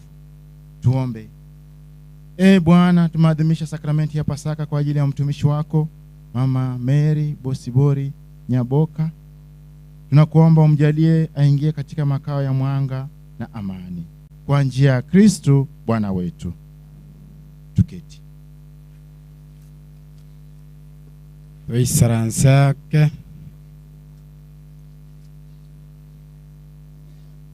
Asante sana padri wetu ambaye kuongoza kwa misa ambayo imefana sana, misa takatifu ambayo imefana sana sana. Na tunakuombea mema padri, kweli umetuchangamusha, si ndivyo? Si padri ametuchangamusha? Mnaonaje huyu padri? Makofi kwake. Asante. Asante. Okay. Ebintu bitikale tambita tumnanko na nege pasi sauti ekega. Ni mambo matatu peke yake ama mawili. Na hayo ndio tunaenda. Hakuna kuongea kutoka nyuma. Tukimaliza misa kila kitu imeisha. Kwa wale ambao hamkupata nafasi ya kuongea, tafadhalini. Tafadhali tutosheke na yale yote ambayo tumepata kwa misa takatifu. Misa ndio mambo yote. Hii misa hii misa imeisha hivi, kila kitu imeisha, na Mungu amesikia huko mbinguni ya kwamba mama cheni muraro yake imepokelewa huko mbinguni.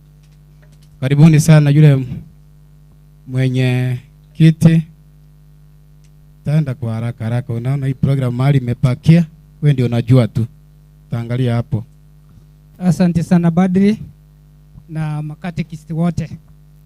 Vile mumesikia tumepakiza ziune sehemu 3 tu. Lakini mtaniruhusu tu tafadhali Badri, kwa dakika 1 ama 2, wale marafiki wa Eric kutoka Nairobi na Erija, tafadhali mtakuja hapa mtusalimie tu, mmoja ama wawili waongee tafadhali kwa dakika 2. Charedi tafadhali kuja, mipango ingine utashikilia hapo. Charedi gako na kogendera kunkaribishira aba bako bwati musuke gocha Leonard Mumanyi, Rosi Mogira, Arisi Abdara na Elizabeth Nyangute. Ebu hapa mbele. Aya Charedi, karibisha hao tu.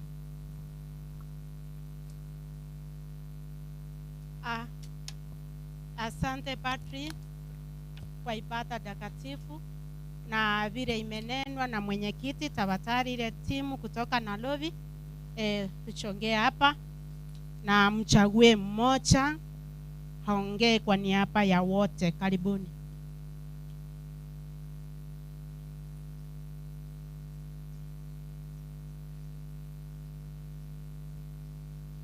Toiche tuensi timu eliko Nairobi nchumwensi iga asenge njogo fariche family.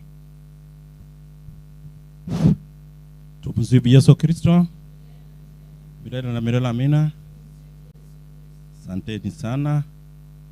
Kwa majina naitwa David Orina Kerina. Kwetu ni huko Tombe.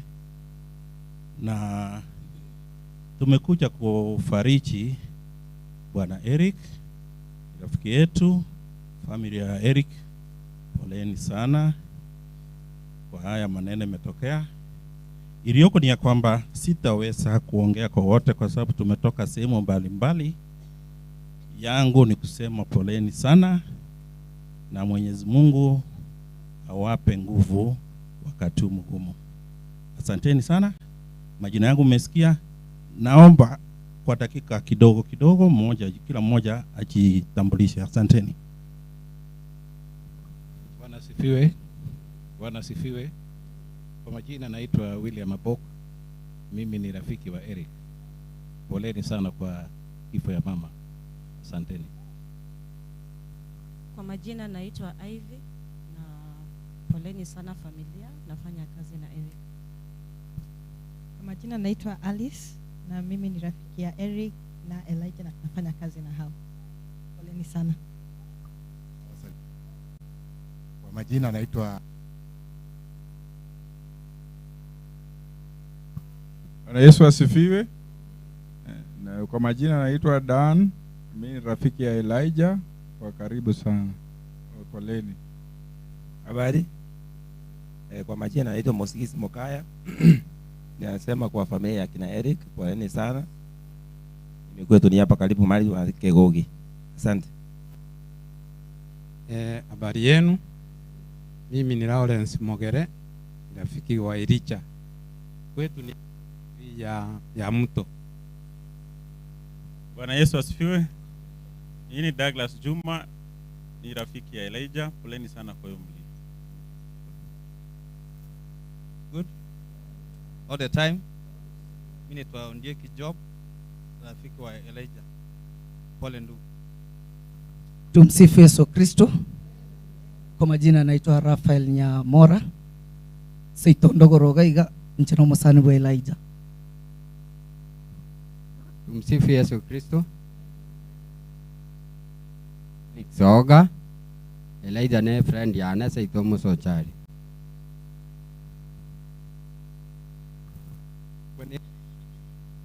Majina ni Robinson Apita, Eric ni bosi wangu. Sifiwe. Naitwa Nathan, rafiki wa karibu sana wa Elijah. Poleni. Habari zenu zinyi wote. Mimi naitwa Jena Diambo. Kwetu ni hapa chini Migori. Mimi ni rafiki ya Eric. Tunafanya kazi na yeye. Habari yenu. Naitwa Joshua Mogaka, friend ya Elijah.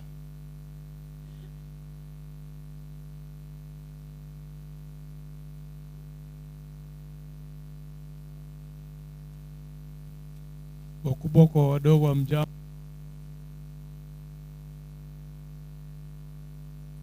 Yangu mkubwa sana, tunasema pole.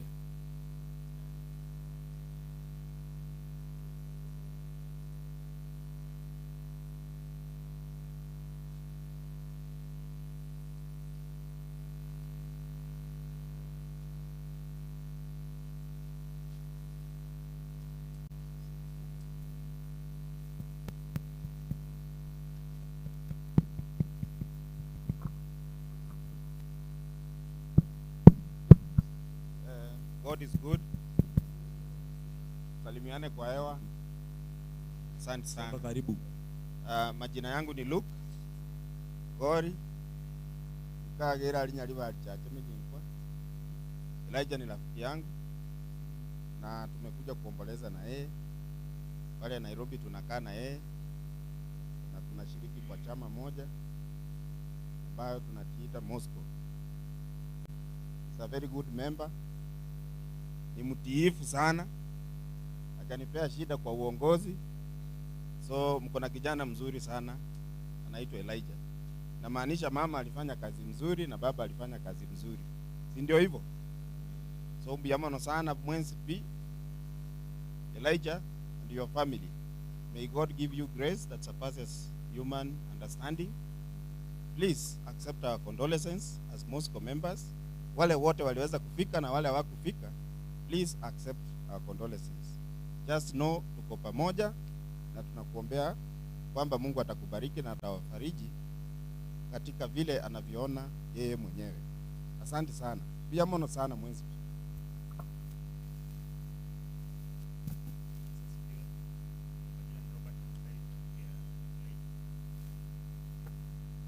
Tumsifu Yesu Kristo.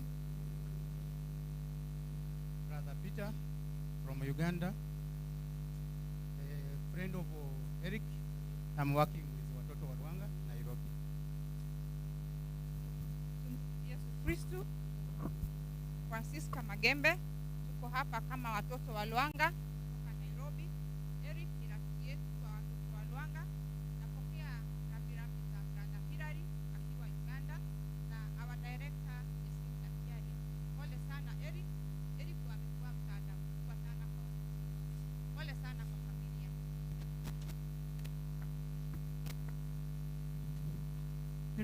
good and all the time. Sister Catherine, stand firm. It is my wish to Eric to stand firm at this critical moment. Remain faithful to the Lord. When we live for God. When we die for God. So don't worry. She has gone to prepare a place for you. Remain firm in the Lord. May God bless you all.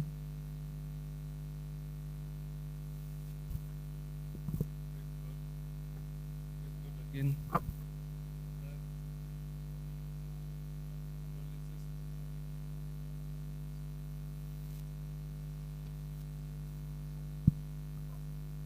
Asanteni. Naweza kaa tafadhali.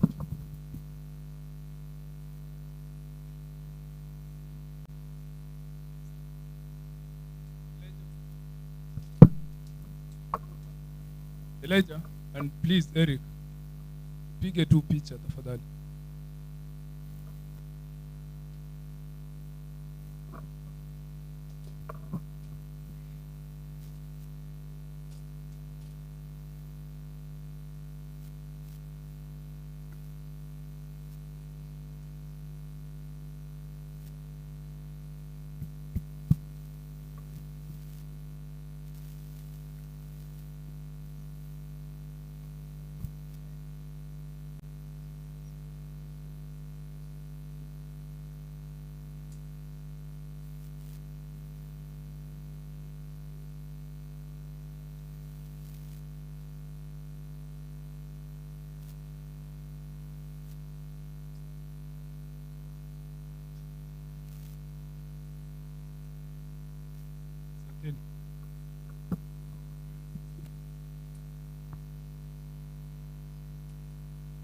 Father, the church, viongozi mliofika hapa, familia ya Eric, Elijah, na wageni wote ambao mmefika. Kwanza majina, mimi naitwa Moseti. Elijah ni rafiki yangu mkubwa sana. Na Eric ndugu yake, yeye ndiye anatuguide pale Nairobi. Sisi ni wafanya biashara. Father, nimekuja hapa kwa njia tatu. Kama rafiki wa Elijah na Eric, kama familia. Mama Elijah ametoka ile ngambo nilikupeleka huko. Alafu ya mwisho kama mwanasiasa, lakini ndo natoka chini. Leo tuongee siasa sababu ni harusi ya mama yetu tulikuwa tunampenda. So Elijah ama rafiki umeona hapa na Eric wametoka mbali. That is the love ambayo wako nayo kwenu. So tunawapenda, sisi ile tutafanya, tutawaombea. Ingine yote, hii maombi mama alikuwa anafanya hapa, sasa atakuwa anafanya wapi? Kutoka mbingu. So mama alikuwa anapenda kanisa. Mimi namjua, aliye kuja huko kwetu, ni rafiki wa my grandmother sana. So we've lost a very an angel in our society. So tunaomba akienda pale juu akiombea familia, pia sisi atuombee. Finally, abantu baminto je ngoro kumoseti urwali omugako kuri kumasabo yakwali momo ete wose echira alia dale ngo mutambe monyerere mumwamu alenge ndiko kwana mwana ko bachinsa gendo ngere nakwane nacha injira ya gatatu eliyo moiso ebisa ezimbire to konya okora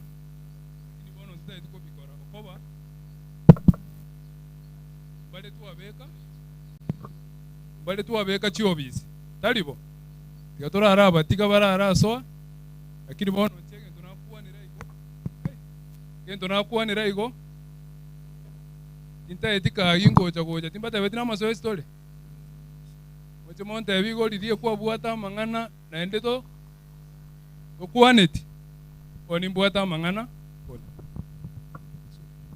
pole about that oni buata mangana ninchengche ngokora iga karona rule pole gocha na maskani weterebuku ngatengo somulebuku father tato somere tiga kanisa muma etege tabu kia Matayo 7 mustari 7 oyo tama etina bako endetere Egoteba iga. Ukiomba, ukitafuta, ukibisha mlango, nimeachia hapo. Nitakuja kwa unyenyekevu wa hali ya juu. Asante. Poleni Eric, father. Asante. Binyamano sana. Sasa direct to the family. Family introduction. Toko ruabo administration please. Mwe nalioko manyango go chikotebia. Amangana. Familia yo mogaka ombesi. I mean yo mogaka ombesi. Sio Joseph. Mkuja nyote mkiongozwa na mwalimu. Nini mbaya?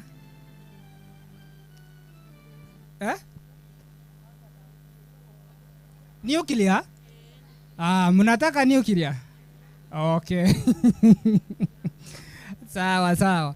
Aya, tafadhali familia ya Joseph Nyaboga. Simama vile wamesema. Sitaki kupinga.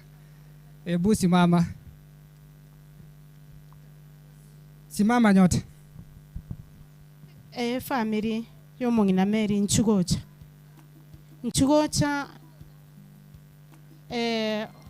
omugambi noare gati yaito family tige koro mugambi nayo gotokorera na kwarigania bari baicha kwani hapa family yo Mong'ina Mary nchu abarai bechingencho awa ndoche ngana barase gati yaito bagambi bari batenenire ase birogo awa toko batenga welcome ase matanga yo Mong'ina Mary naboko sira naboko eba karo kwebire naboko gororwa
Nimewasalamia, habari zenu?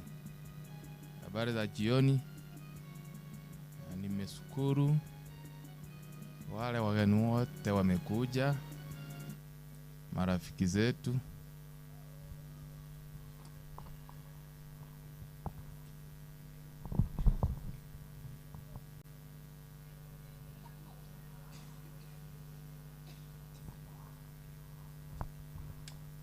Na abakwanire nainde akire biya sabaga ni bonspi abantu ba minto abageka abanyonsia n'abandi bonsipi baika utorelesio Mong'ina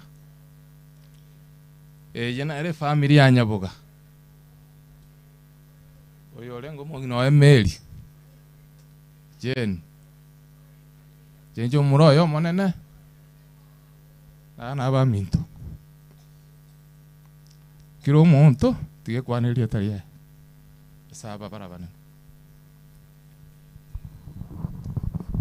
Praise God again. Kwa majina naitwa Violet Kemunto. Hilda is my mom and Jane was my grandma. Hello, and my name is Emmanuel Nyaboga. Hello, my name is Levi Brandon. Hello, my name is Claudia. My name is Gabi Bosibori. My name is Jen Bosibori Makayo. My name is Simon Peter.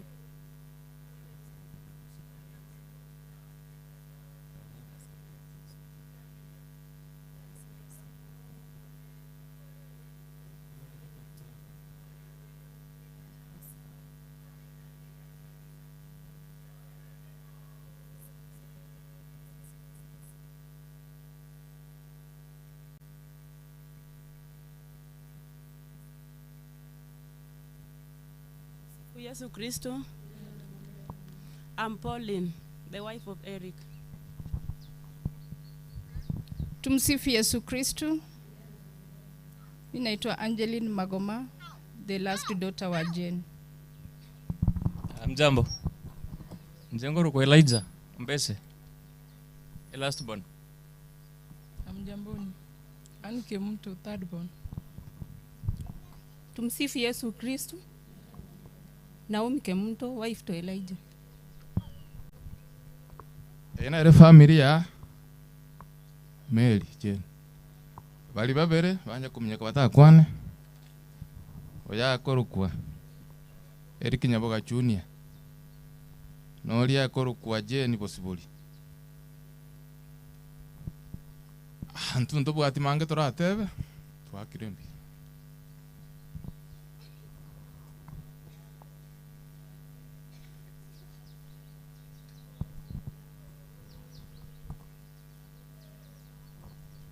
Biyamone family ya Senge nchumu abaira abenye. Kepindi ekengo keira straight. Kualigani ya clan elder. Onyora aichiarigani me mugambi. Motuleti. Clan elder. Karibu.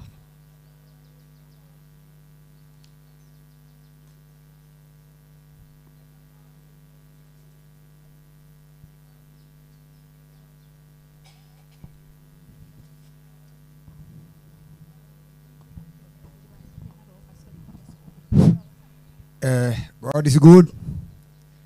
The one waka soko ngali bageri muno mutulete bweke nyoreke kwa kabyaba mwakire botwa magomba siri tukori rero ande no mugambi one madam Janet abatulete imbara mugambi na ngote karibu obwate gente kene kiao batayo na inche aya kwanya ko serikali karibu madam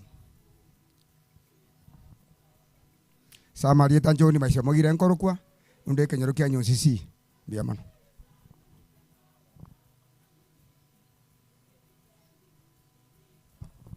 Asante. Father, familia na waombolezaji wote, tumsifu Yesu Kristo. Tumsifu tena. Asante sana kwa ajili ya nafasi na pole kwa familia. Nitaanza kwa kushukuru kila mmoja. Ujiangalie hii harusi ya mama yako itapangwa vipi, maana alikuwa shapanga yake, si ndio? Kila mtu ajiangalie aone itakuwaje. Clan elders kwenye mko tafadhali msimame tu alafu mwevu, maana program iko tight. Kuja huko mbele tu muonekane hivi alafu mketi. Nyumba 10 community policy. Asemole iga mugocha iga mwakwe bicha muirade. Tindiko ba nafasi yo gukwana. Ndebwenzi okoro bisiane, use yo mo chief use kuja hapa mbele haraka haraka, sitawapea nafasi ya kuongea sababu ya muda. Mwamenyoka inuna bake.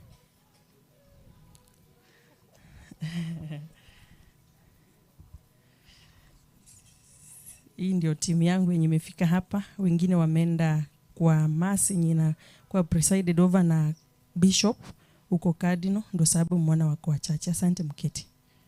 Thank you. Poleni wenye mmechelewa, pole. Nafasi hii nataka kuuliza kama kuna chief ama naibu wa chief mwenzangu ambaye yuko hapa. Aje hapa mbele kama kuna mmoja. Ama hata retired kama ako hapa. Mogambi Jared Minyoka Ningoroje. Kama kuna mwingine tena zaidi ya yeye, nafasi ndio hiyo, tujulikane hapa mbele, alafu ndio tuendelee na program.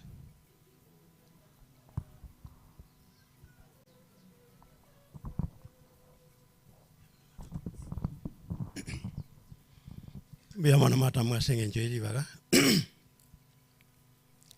Tigankwa ni umati wa ile bya mwesha baina wa Kenya. Bya mole majeta naruwe ni umoyo. Enkagere bogirango nsema ya Nyamarambe. Retired chief. Na aiga yondo mwana.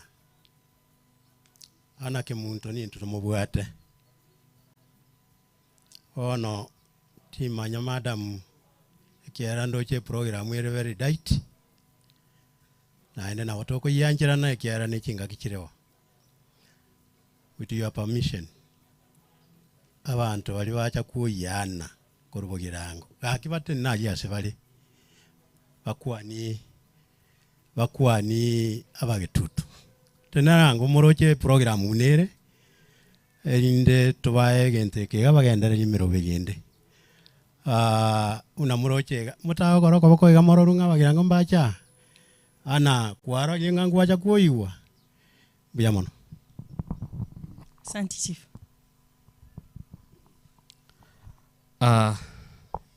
Kwa Badre na waombolezaji wote, hamjambo. Kwanza kabisa nashukuru kwa nafasi. Asante Badre, na zaidi ya yote Eric, pole, nilikuwa najua ile closeness ilikuwa na mama, imekuwa ni pigo na familia yote. Tunawaombea na tunazidi kuomba kwamba Mungu aweze kuatia nguvu, aweze kuwapanguza machozi, na zaidi ya yote tukubali mama amelala, sababu oyo Nyasaye lenge tali bagaki tigatuanchira nenga Nyasaye ohirire kiumbe kiaye na hande togo sabanga mazungumuzo ya Jane walikuwa na Mungu, yalikuwa na ya maana, na najua aliambia Mungu niliendea watoto. Si ndio hivyo? Mungu abariki familia na Mungu azidi kuwabariki waombolezaji wote. Naitwa Jared. Mimi naibu wa chief hapa ngambo. Kuna mtu hapo imepakana. Hapo ndio hata mimi nafanya kazi yangu. Na hapa kwa hii familia ni shemeji. Tumeoa msichana kutoka hapa, japo ni karibu sana, lakini mapenzi ni mapenzi. Mungu awabariki. Asante pia. Okay. Nitawapea matangazo kisha kidogo nikaribishe wanasiasa. Tutaanza na administrative units ambazo ziligawanyishwa hapa Bogeka location. Father ulikuwa unasema ni Nyakoe, lakini sio Nyakoe. Nyakoe ni the other side kulingana na administration, lakini bado hii eneo tunaita Nyako. Lakini ki administration this is Bogeka. Okay. Bogeka hii imegawanywa saizi into tuseme 3 locations kwa wenye hawajui. Hii Bogeka, jina Bogeka. Ward ya Bogeka. One bagire ebwate chi location irenga 3. Location intangani ekoruku Gesoni. Gesoni sub location ego chigotwaro mwana okuruku Gesoni. Gesoni location ego chigotwaro mwana okuruku Gesoni sub location. Tushafanya interview ya uko Gesoni, sasa tunangoja majibu. Ikija hivi mwenzangu akiwa promoted, sasa tutapata nafasi ya assistant chief huko Gesoni. Alafu tukuje hapa ngambo. kumegawanywa pia kunaitwa Irianyi location. Irianyi location tushafanya interview pia, tulifanya last year mwezi wa 9. Alafu itakuwa na mtoto anaitwa Irianyi sub location. Mungu akinijalia nikiwa chifu, basi utakuwa naibu wa chifu. Hiyo ndio maombi yangu hapo Father. La 3 hapa sasa, hapa tulipo panaitwa Nyosia sub location. Tayari interviews zilifanywa. Tu niwaambie kwamba pengine kabla ya mwezi ama miezi miwili hivi mtakuwa na assistant chief hapa kwenu. Takuja kumtangaza hiyo siku. Sasa jina Bogeka itabaki hapa Nyosia. So Nyosia itakuwa na location yenye inaitwa Bogeka location. Mtoto wake ni Nyosia sub location. Sasa tujiulize, mko tayari kupokea mtoto Bogeka location? Sasa mtupatie watu wazuri ambao watafanya kazi ya administration. Najua inakuwa na challenges. So kama mko na watoto mjitayarishe, nafasi ikipatikana basi watakuja kuapply kazi. Aya. Hii ni tangazo ya I wish kama MC wangu yuko hapa, hii nisiongee, sijui kama yuko. MC uko hapa? Kama hayupo nitaitangaza tu. Kuna ile application ya bursary ambazo tulifanya za ward. Control of budgets kidogo alikataa. Abangina. Ekera mogaka kwere chipesa. Ogotebiri chipesa ichini chie school fees. Ogore yanga na kyakora. Akogechibu. So chipesa ichi cyarenge cha development fund che ward. Lakini bakaraya abantu baito bamige kirimono tigatokoreke tuwana ne chibasari. Hiyo kitu ikasimamishwa kidogo, lakini walisuluhisha Jumanne wakakubaliana. So kidogo hivi muda mchache hivi mtapata pesa kwa shule wala ambao walifanya applications. Haya, tukuje kitu ambayo hampendi. Father alisema mambo ya illicit brew. Pombe. Amaruwanke rango kuna hiyo kilo mtako gechifu. So hiyo imekuwa challenge kila mahali. Lakini hapa kwetu tunataka kuambia tuko na saizi na assistant county commissioner ambaye ni dio mgeni. Hataki harufu ya pombe. Kule ambapo wametoka abantu bale gotinde kama rumba karali chimbera ime. Mmesikia? So kama kwako kuna mtungi tu wa pombe ujipange. Hata umoturetio inate nega alete tu jasho. Alikuwa na majina mwenyewe sija alitoka wapi. Alitoa wapi maana hajakaa hapa zaidi ya wiki 2, lakini anawajua. Wono inumo begete chianga chingia. Nobwata marubo. Enda tu umwage. Kwa sababu huyo jamaa na plus na mimi na nguvu mpya yenye itakuwa hapa Nyosia tutawapea nafasi. Mmesikia? Cha 3 ni bangi. Kidogo hivi nilipata bangi mahali, sitaki kutangaza ni wapi. Hapa maeneo ilikuwa imepandwa kidogo, huyo kijana sijampata hata sahi. Mwambie sitampa usingizi, lazima nimshike. Mahali ambapo alipo ajipange, pengine aende Tanzania ama Uganda, kule nimesikia wenzangu wametoka Tanzania. Atoroke aende huko, maana sitamwacha. Hiyo bangi yake iko mahali na iko police station, ajipange kufanya nini? Kuandamana nayo. Haya. Juzi hivi abageni monya bere tigangwa neke gusi. Juzi ge ng'ombe nero yakwa. Yakusamu ya round ya Nyosia.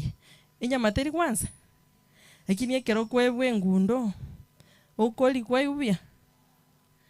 Ng'ombe gakwa yarwarete. Okay. Kitu ikikufa inamaanisha kuna shida ilikuwa mahali, si ndio? Kama huyu mama venye amekufa. Pengine afe kwa ajali, lakini kifo hichi cha ugonjwa lazima kuna ng'ombe akatibiwa, akapewa dawa kidogo hivi, hiyo ng'ombe ikachinjwa, kaanza kuuziwa watu. Which was very wrong.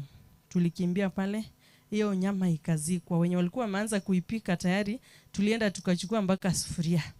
Sasa nashangaa saizi wanatishia CHV ambaye alifanya kazi. Hiyo kijana au vijana 3 mnitafute. Maana nitawashika pia. Mnitafute kabla ya Monday. Niliambiwa kuna mmoja pia anataka kwenda Nairobi Jumatatu. Kabla Jumatatu ukuje, maana hata Nairobi si ni Kenya. Na sheria si iko mpaka Nairobi. Tutampata. So mjilete kabla ya Jumatatu tusuluhishe hiyo maneno. Na bure sasa hata leo na bora betorara nyumba. Talibo. Ukitishia CHV, huyo ndio mtu ambaye serikali imeweka, hata juzi wameanza kupewa mshahara.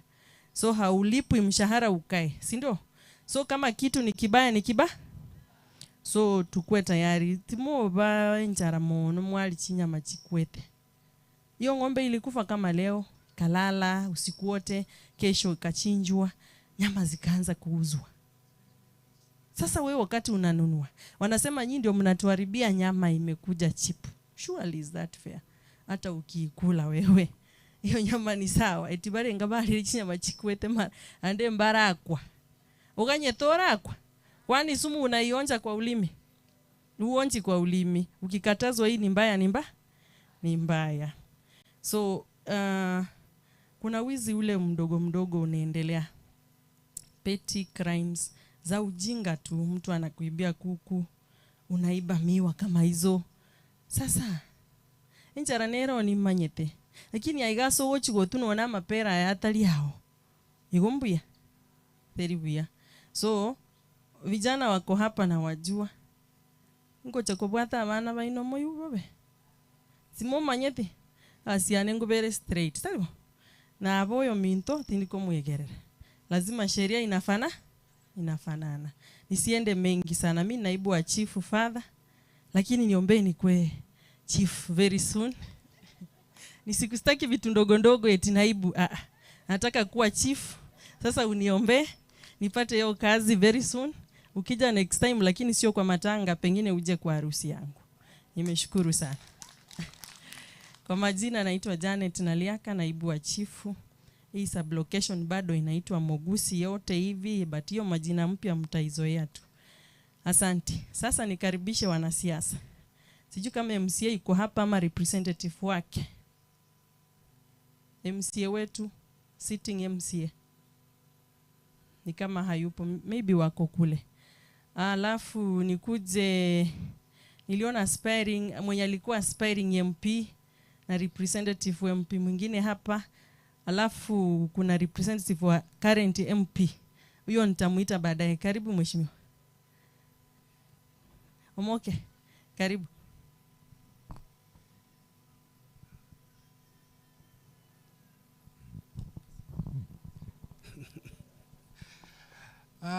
Padri na waombolezaji wote ikiwemo familia ya Mama Maria. Tumsifu Yesu Kristo. Nataka na nje kora anoge Kiswahili gakara na iguni Kiswahili gikukwana. Aba gakase more. Aba nje ngoro kumaubiri tangani. Maubi noyo minoga nuna abantaba yambanje tekera gekianda ge10. Ama ena Nyasaye Padri. Aba getutu aba ntara irererie family pole. Aba antaba yari mbatebi ngakibaraba ya. Lakini yeye nteke ne pole family ya Eric.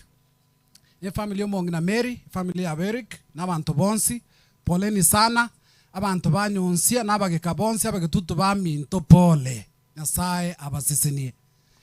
Mong'ina nara usabire. Mwaka nara aliorua na hata bose na chairane. Lakini oruwe kefunge kia. Ngatura nganokore ndo kiege. Saba nganokoreki. Kaki. Mbarenga bagaka nateba nganatika goteba nga abangina abatotaro jibuya. Hari noroje baromna diretio mono. Mware komosaberanga Nyasanche etumache.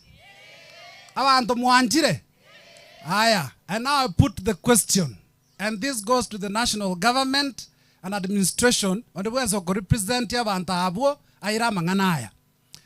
Omo chief oyo iga, omo assistant chief, osabirenga tomo sabere egerabe chief agambira abantu bense meye iga. Will as many as of that opinion say hi? Will as many as of the contrary opinion say nay? Well, the highs have it. Ege ntonta etoko kora neka abantu bamintu. Nchandru mokaya maubi na chete ngakuna masemure. Nkaba inko batebi nganingoria. Mora anche motome abaretere ebintu. Mokanga kera chikura so bonge. Mbuya mono sana abantu bamintu. Moroje ninkete. Nyasaye tanga anjeti. Koligia njana kokoreki, njana korosa. Kanjete njana kokore ento kiege.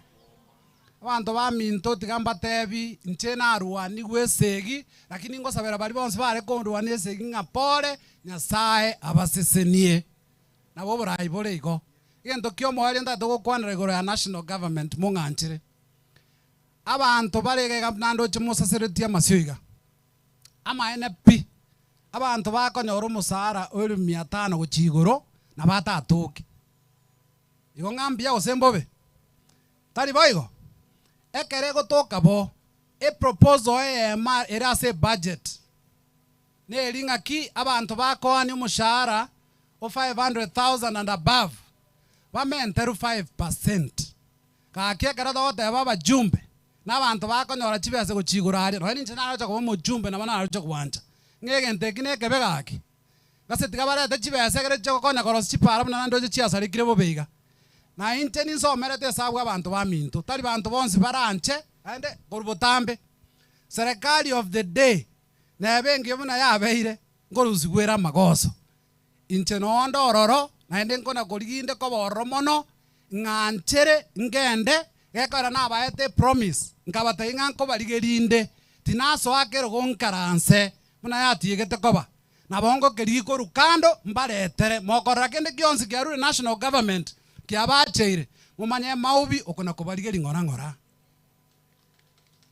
gase karo kwarire ira obekero gotobekero okora endo kiege incheni nyerwete kera ike mutwaria era ondieri baba padri na sabete na nengarwe promise kera ike mutwari na tetie abantu bagantebye karna chiete UDA bagankani ngayaya abugwasire na nenga chibichuko olia ngasoka nkaira na Azimio lakini bono iga iratie kakoba mutwari enyo arenge bintu byachire akimoko mbwati na inje abantu baminto ni banjite nyasaye tigabasisini nagani nsabe ga chief senge njona kwa ngege rikonderi na inje ninsireti sokoro lakini nate abasenge nchabantu abaminto na inje ni banjite nate abakingo enda matangoro no na ikaransireka abare na inje naja ginchererire monganjira abantu baminto gakingende ngani sokoro moko nganjira nkorebo. Will as many as of that opinion say hi? The eyes have it. Mbiamono sana. Ngotigande shilingi 1000 ase alitari na shilingi chirubi bere mnero ngori. God bless you. Na incheni mbanje temona abantu baminto nya saba sene. Father, Mama Mkatoliki family, God is good and all the time. Gakinche nama etoseni chekukwana nche nacha by coincidence. Umosani yo nena mubolinga yole onte nama tanga ngocha nyonsi. Namo te nyonsi ansa tumera no. Nabone nyoraga igo nchetinche tiko kwa kirishonde lakini abana basani bane nyonsi chichumia na balentere tachibese ngakiyeteiga. Nande ngakikera ike nabotogote abantu baritora abe nabarabuto support ekanisa ito nje narenge kende amisi ogarire nachira anda amisi oruchibese to on my behalf biamano mheshimiwa Oksi. Tumsifu Yesu Kristo. Milele na milele amina. Ncha sama lieta ngoro kujona amisi na abo mo MCO nyakoe rengumbwa igoro cho ruo karuwa kana to bagete na Bogeka ward. Igo aso musani on Eric. Pole sana. Ikine kiranye kero lakini dende onsi ti automatically nyasa. Ntuntolia abantu banyasaye. Igo nto basa kuechanda mono mangano si piti atotigere nyasaye. Na nyora abantu ando atanga tamere kanisa. To tamere kanisa. Tamirango nyasaye. Mwe mangana abamata iga Mombasa. Igo ti atomotamere nyasaye. Nero bwato ko bwa bogima bwaito nyasaye bwate. Eric, kuna rafiki yako mmoja ametoka Nairobi anaitwa Diana. Siasimame afanye hivi ndio watu wajue huko na marafiki wengi. Hata Elijah hapo wote hao ni marafiki wetu wamekuja kutupatia pole. Kwa hivyo chief, nilisikia uliomba kitu. Enda kwa father akikuwekelea mkono tu hivi mambo yako itakuwa nywe. Father nero bwata magana talibo. No mosubati tigaye gwo gambi nerara tora senge jawa kaka batora ira matuka mange tiana ndu tiatora nyoro mosubati chief talibo igo ndundo jenga ntuanjira na twensi no nya sawa koreki oigule na ane nywete gasi akora nengia Jared yajuno chief okay Jared buyo kore gasi magana mbiale chief inaliaka na kuunga mkono uendelee mbele. Poleni sana asa bantu banyosia soko masirio Mong'ina tunaosaba nyasaye Jina misi muna maigwa na gamba nyakoe ward. Tiatura arega asimune kona kaenda kobochibosio gutura igwa mangana ndo kwana. Lakini asebono tiatobu atisi bali bachorwa. Bakorega muna intutu atige tugakoraki tugakorega sawa. Afadhali mu antige ngakorega si. Na ndu bano tugo sabanga ki abasogeti tia bakorega si. Kakige goika ya siasa tumagubata siasa. Ngotigande chiribu inyega erongoli. Eliwe magende asichiri bwechinye ende meselia father ni maita makuta na akina father, si petroli iliongezeka, hata kuja huku kuangalia Wakristo lazima so 1,000 hapo, kwaya 1,000 na familia ile rongoli 2,000. Asante sana igo kisina ako nago sirire na injo no maite na butu atindiga asibono na onanje na okoraki biyamano. Asante sana litangani njeni gombwate miaka 85 tingo seseni omuchiboyo tagara museni dominance for fisco eto mspirito tolemos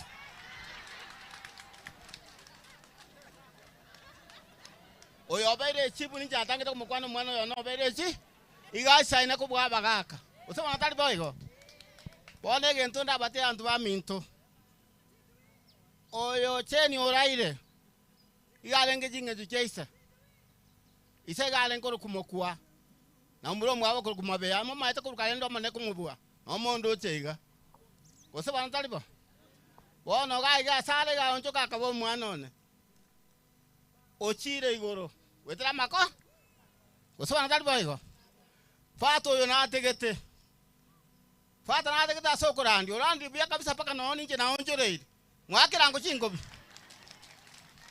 gose bana talibo ege ntonko batebia abangina nabagaka mowe kachinka Mong'ina otabia mogako this request tigatweka imani ejenyo nabo staribo imani abanyomba mako mogoko omonto akorwa kansora abatari obai na akorde gasiengia akera mwachi ko enda gasalia bagando kabata bona bona mwesi mwa miss njina mwete kerweke tacheti na abatebia aina maana Kristo galangalie barasa buoye ngabatebia abande mabwati pesa no bwati chipesa kabaonchora nere urage taji gotoibe usaba ntali boygo njebona bwati ko bogampi ikera mwanjo kangape na basabire tiga pesa choro monta makora oyo korwa bata usaba ntali boygo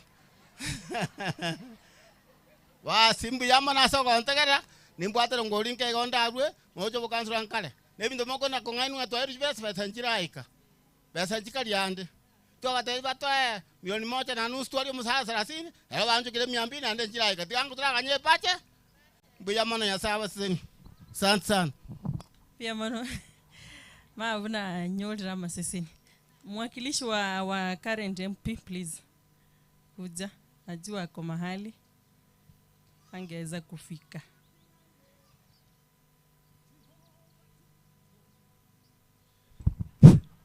Biamano kanisa ekwaya na abantu baito bonsi pibanyonsia. God is good all the time. Elieta Jared Mango Kindo igongo kolega asi no mochumbe boro gongo robo gututu chache South umusike Kibagendi. Abantu baminto lingana ndira anataka ukwane limo na ande ntaite muri bwata biya na inde montegerere gendongere yakwanwa no musike mabyo sokire atebanga toe e bill e komente bango isaba ntaba kebuna intuga ngato ye chinguru mose go pima esukari bona ige kiro ye kiro jiba serenga 250 obosie bwo koruga bwe kire irenga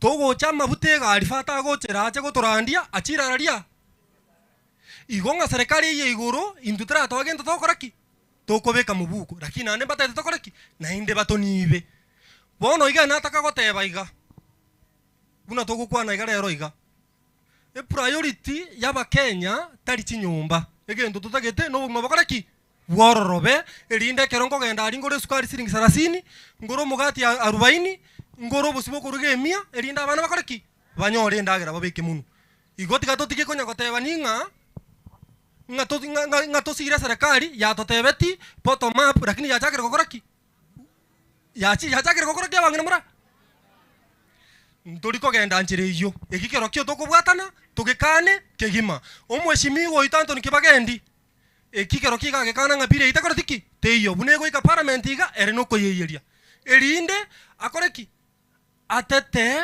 abantu barega bokonyorogoke bamochorete ekiagara otwa motometa akore ki aturwanirire ebinde ibyo goteba ng'atoetie bili eyu ng'abikoso tete kobarase serikali ayatoko aye bie kantu ntoyo pia mono umwari mochiri nchwote ya bante gento mochuba gotoma pia mono anda sangeriero ngoli iganinka thank you madam Badri, the family, waombolezaji wenzangu, hamjambo. I want to be very brief. Ndagete kwa mwenge mono. Kageta aba minto aba siasa bakwandira mangana mange njitindi mwana siasa. Njo muchumba antoma ekiagera tanya aragoika. Igobuna toko kwa nagara alikadino as bishop Bwari babwate sherehe abana bakorabia na kikiagera tanya aragoika. Egentante ebyo getangani jibasari chia secondary schools ne chia colleges chicha kinchi abari released 2 weeks ago. Igorende onde bwensi bwa applied echi arwe 100%. Chia tomiri chusukuru abaiboli mo make sure ngabane kere bakoirana ba let release egere nchitoka ngachia korekanire chichiere gatiaria. Negasi mwa moete ngagetoye chakiribuya ngagete buna chipara chiram.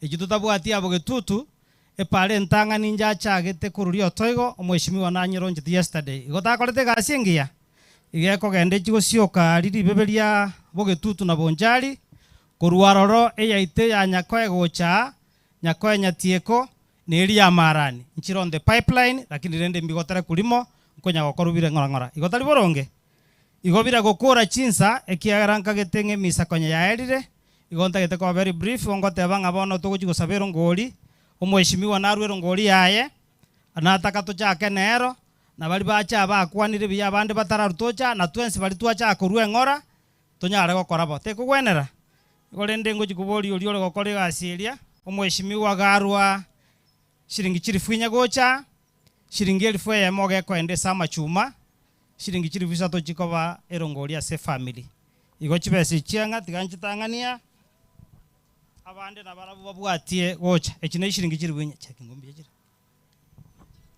biya mono igeli bweya momo gutumesa machuma mono down bono nerongoli erongoli ekenege pindi kierongoli onare kobolinga tima itiko se tokwenda buna chiema chire ntebe nga ba mintondo che kwaye ito yakorire gasingi yamono which is very good ekero Mong'ina yobira se kanisa senga kientambe na ndo bira okore gasingia ndaite goteba ng'erongoli buna chifu agochaiga mokorebo naende ring'aneri chifu aboria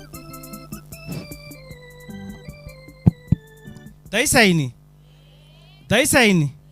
onkaite naende oyo nomo chief Gerard nere norwete ng'umbu aria abachibu aba nabaronge kiagera abachibu abange engaki nyinge kere tobwata matanga toikonyora bagocho lakini madam lende na chief Jared nene nabokonywa ande utambukira atari moiri omuya abande nabokori babora erongoli toleke moranje omwalimu nyandego moiticha nyonsia primary karibu abande bonsi korai gonto igotangasa rongoli yaino aye gokobeka twate bambia mono councilor afadhali nkaita no yo mobwa bagakabarie miaka ya temeire na ndo korire gasingi yo akira banga maguta oroje na omweshimiwa amisi oborai buna tebire madam ko bare na betaba no mweshimiwa nere ntomotebi boigo madam naroro na bore tio korire interview amosire bia mono bali mbaito mwalimu oyaro no mwalimu liango erongoli abantu bande kare togoja matanga ntu atigete kubogori buyu korabwango kimoranje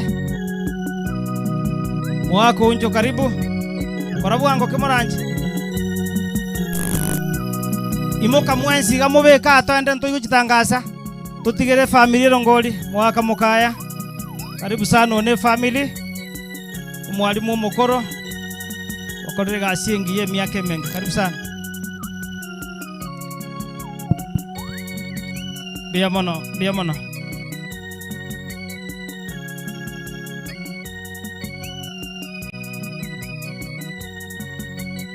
Biamono sana, biamono mwensi. Buna toko teba igo bono ntu igwatoro no endieta. Mwaka Charles na akorore karibu.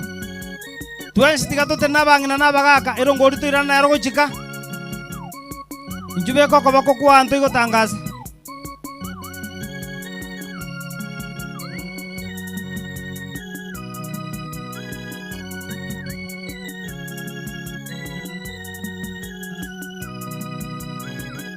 Tigato imokaso buangaso gokonya chinsa ke moranje.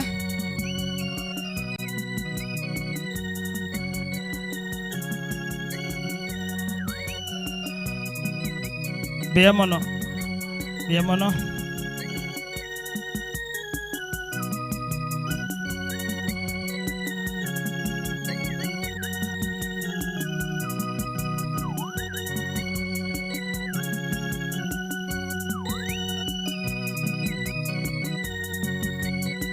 Biamono mwa Charles. Biamono sana. Abana kwa yando chenga na barabu na obale na intwe mbia. Bakorre gasingia. Na twensi bali tokonya goja tikomo nabasenie. Asogo tigero ngoria senkeye. Egara ba minto banyare gusko gujimambi.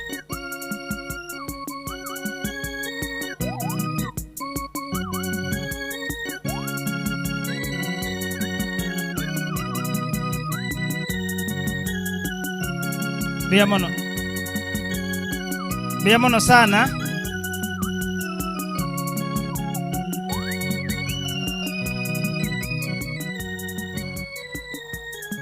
Biamono. Igorende ogosaba kwa mujumbe. Mwachikura naro bisi ochakire gasi. Na ande mubwatisie anyare gututambukia saa tambake. Ikiara muroche binde biabire kwenye bitari koba. Ige family seseniwa. Ayabire ntuliko ya chenchia. We don't have the power. God's time is the best. So in life, we have 3 A's. We accept, though it's painful. We adjust and then advance. Tiganya saba sin na indaba ya chinguru. Asenga kiyenkong. Biamono.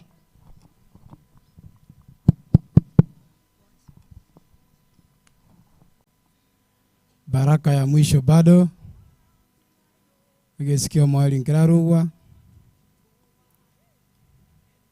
Ni vizuri kungoja hadi tamati kuliko kwenda kabla ya baraka ya mwisho tafadhali. Baraka ya mwisho ni ya maana sana. Tusimame wote. Tusimame sote mahali tuliko. Ai.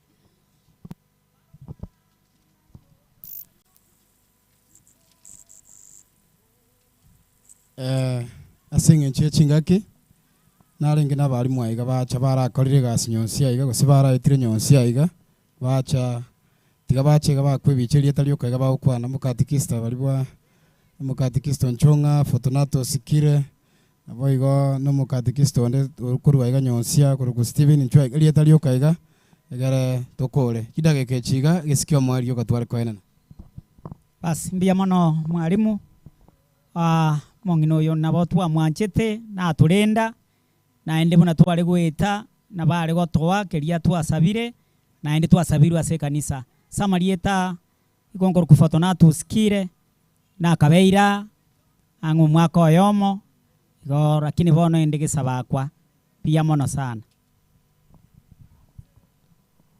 Father, Baba Kristo, tumusifu Yesu Kristo, tumusifu tena.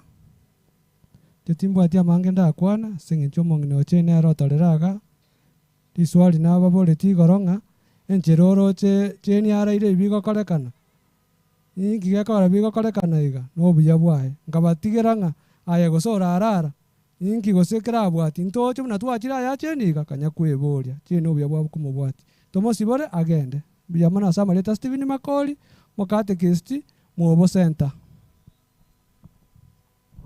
Tumusifu Yesu Kristo.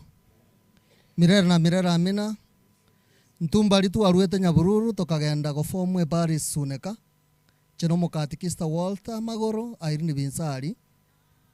Irene Binsari oyongina koro kwete igo